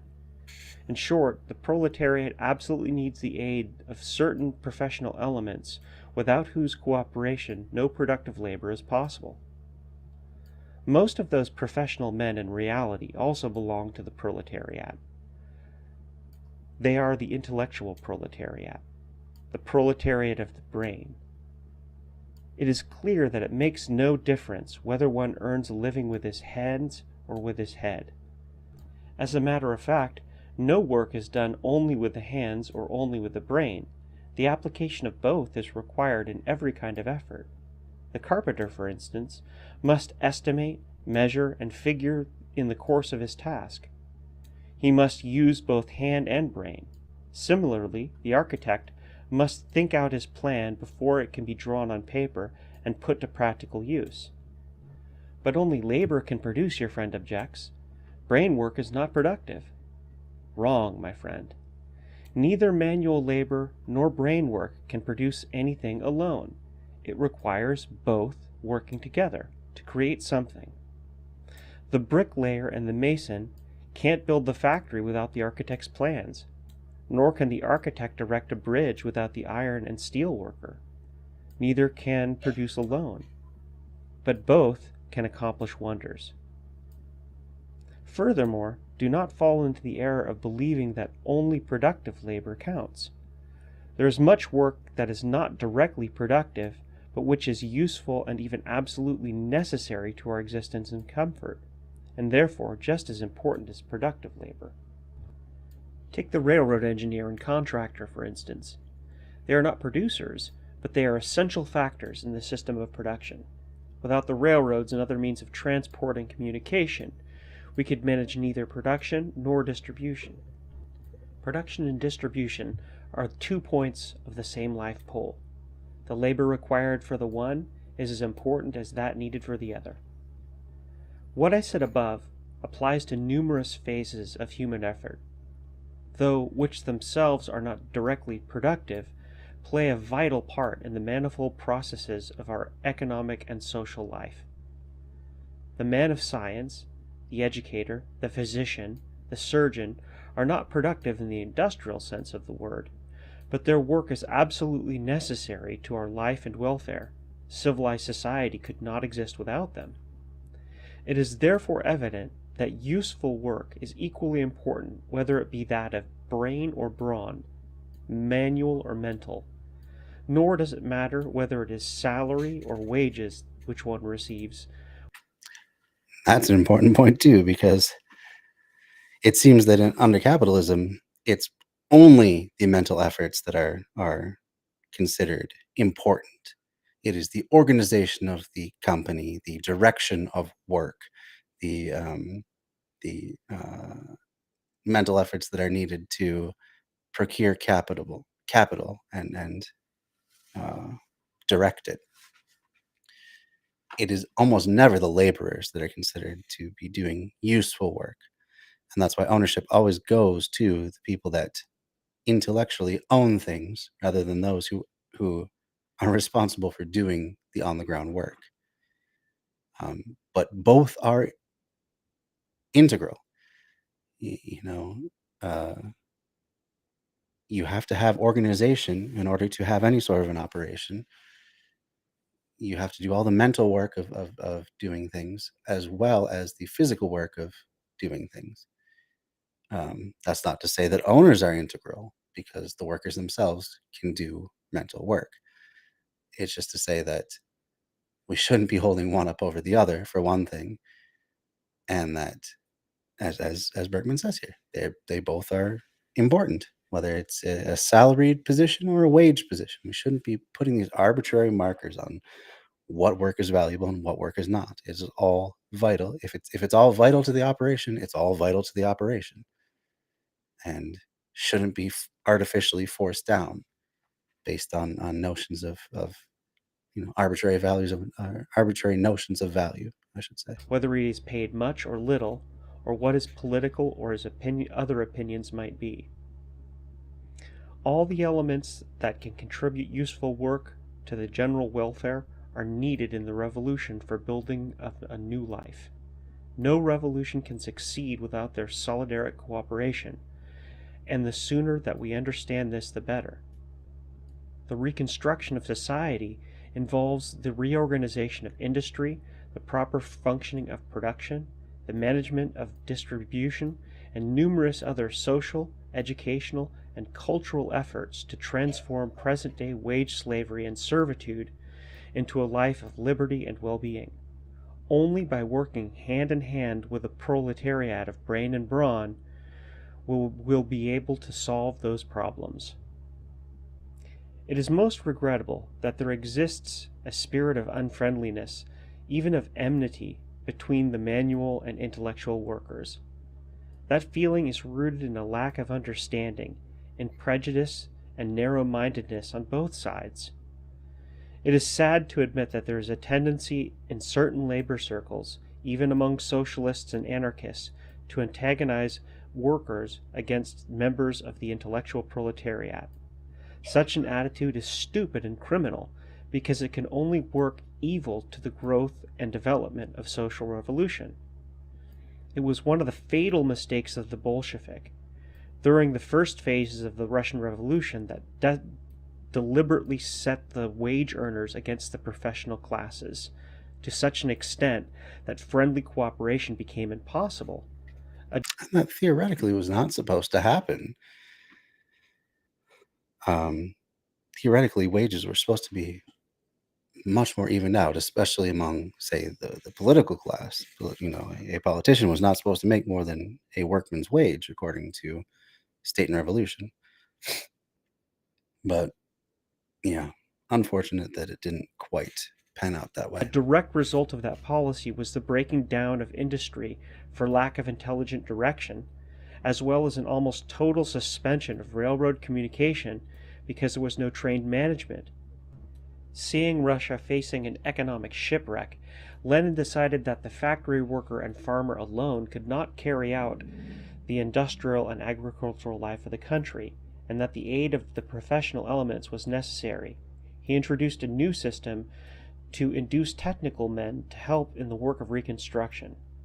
But almost too late came the change, for the years of mutual hating and hounding had created such a gulf between the manual worker and his intellectual brother that common understanding and cooperation were made exceptionally difficult. It has taken Russia years of heroic effort to undo to some extent the effects of that fratricidal war. Let us learn this valuable lesson from the Russian experiment. But professional men belong to the middle classes, you object, and they are bourgeois-minded. True, men of the professions generally have a bourgeois attitude towards things. But are not working men also bourgeois-minded?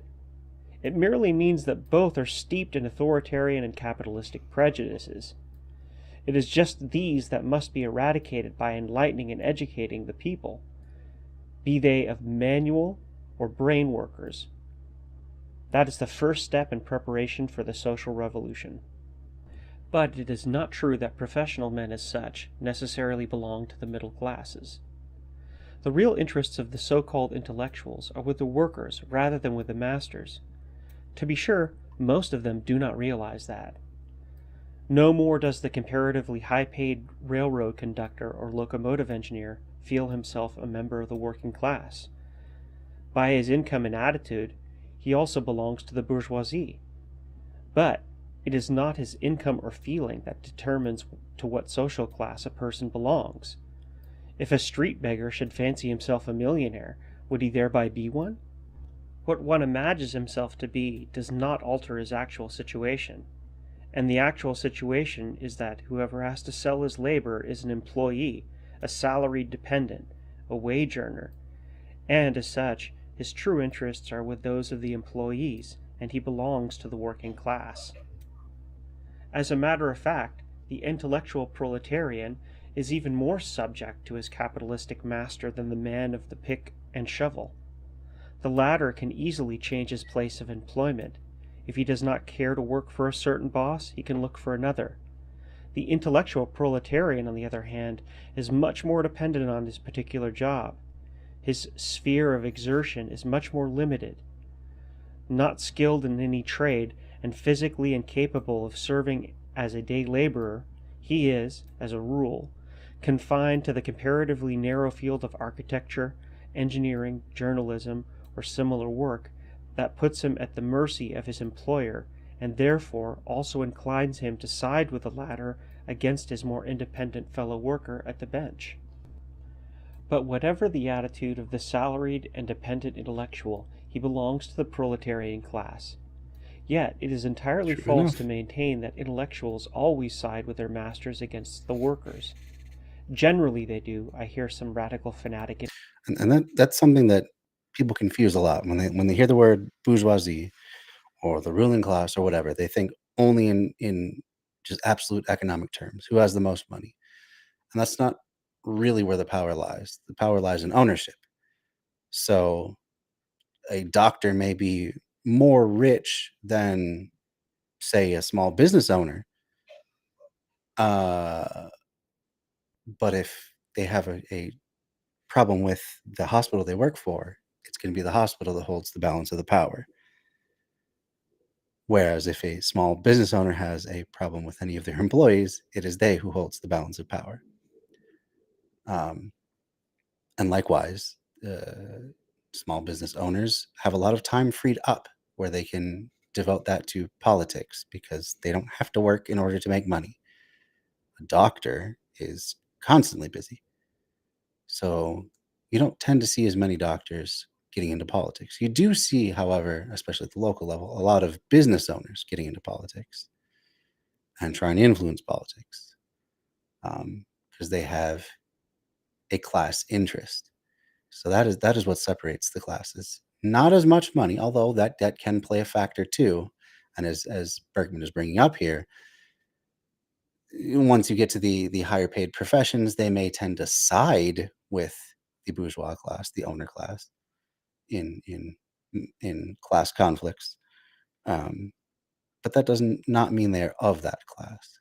And that's an important distinction to make, especially when we're considering who to organize with.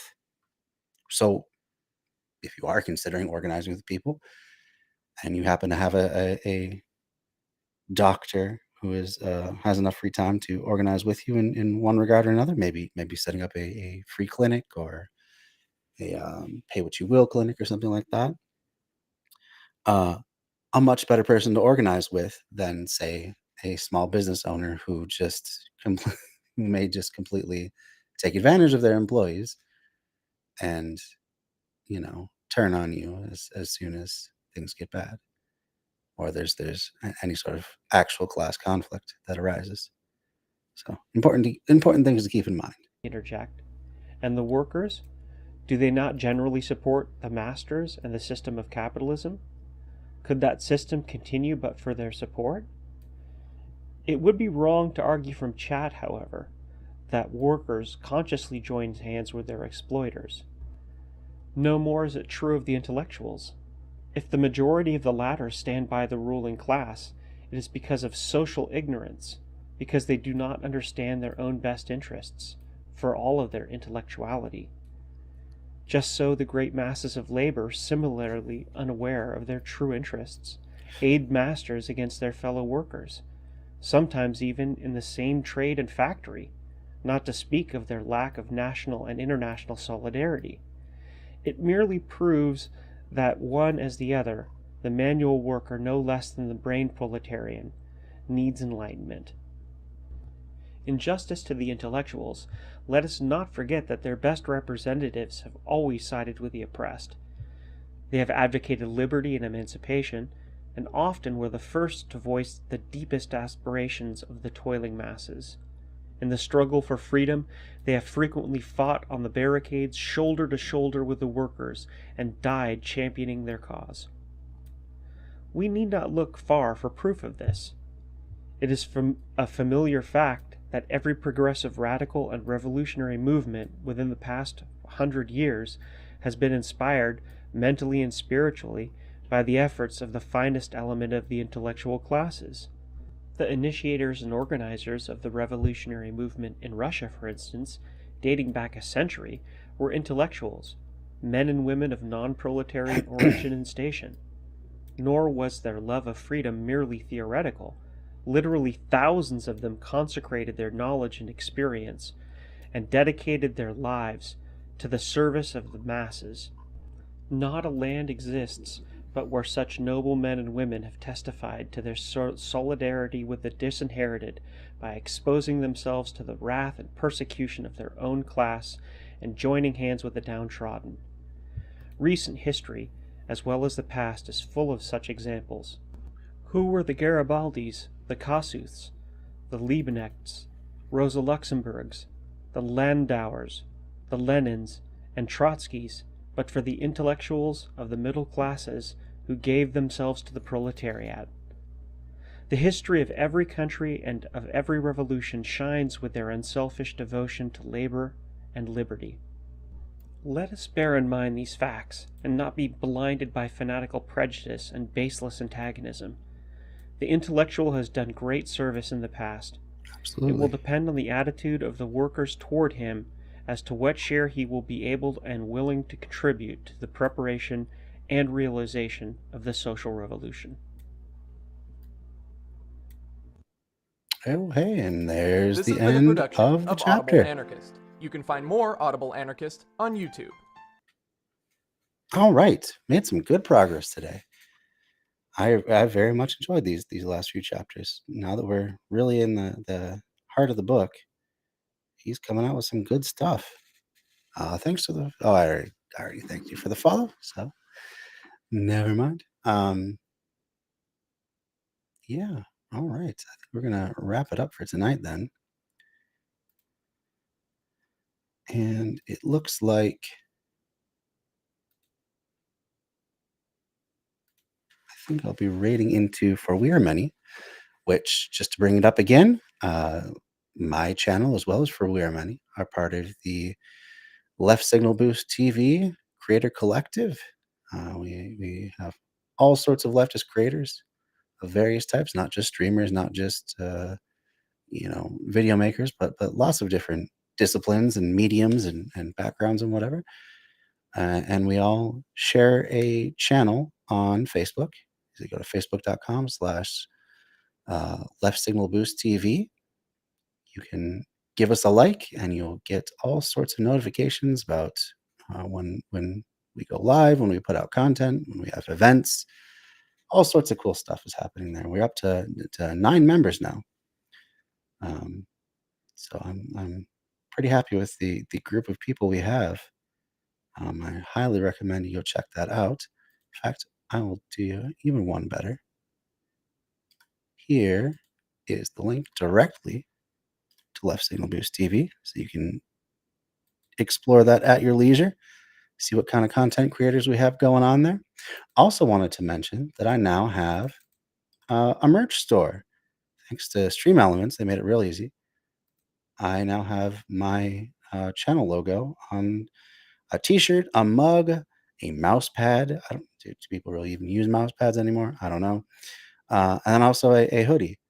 So it's just the basic black and red flag with the triangles and the sun, and the word bread theory on it. So it looks really nice. So if you want to help out the show in that way, you can head on over to the link that I'm posting right now. So that's store.streamelements.com/bread_theory. Find out all kinds of cool merchandise, and just one more way to help out the show. Also, if you're interested in becoming more of a regular sustaining member, the best way to do that is on Patreon. So I will pull up the link for that.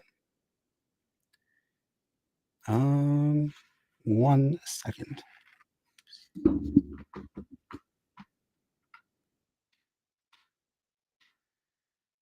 But if you like this sort of thing and you want me to be able to do it more often, pretty much the only way I can be able to do that is through just getting more money. I mean, that's just the bottom line. Have to have the financial backing in order to do this more. But I'd love to be able to do this as a part-time job at least, or if not that, a full-time job. And be able to cover more books, cover more topics, be more of a regular presence online, and not just have it be kind of a side hobby that I squeeze into my limited free time.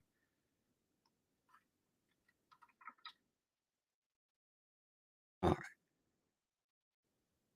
Getting that link to you right now for the Patreon. Being slow to load.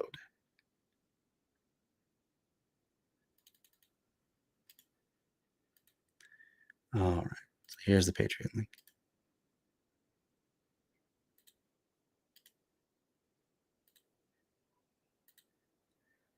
Okay, that's out of the way. I'll now give you the link for We Are Many before we raid into them. Or are they offline now? Looks like they may be off. That's too bad. We'll pick someone else then.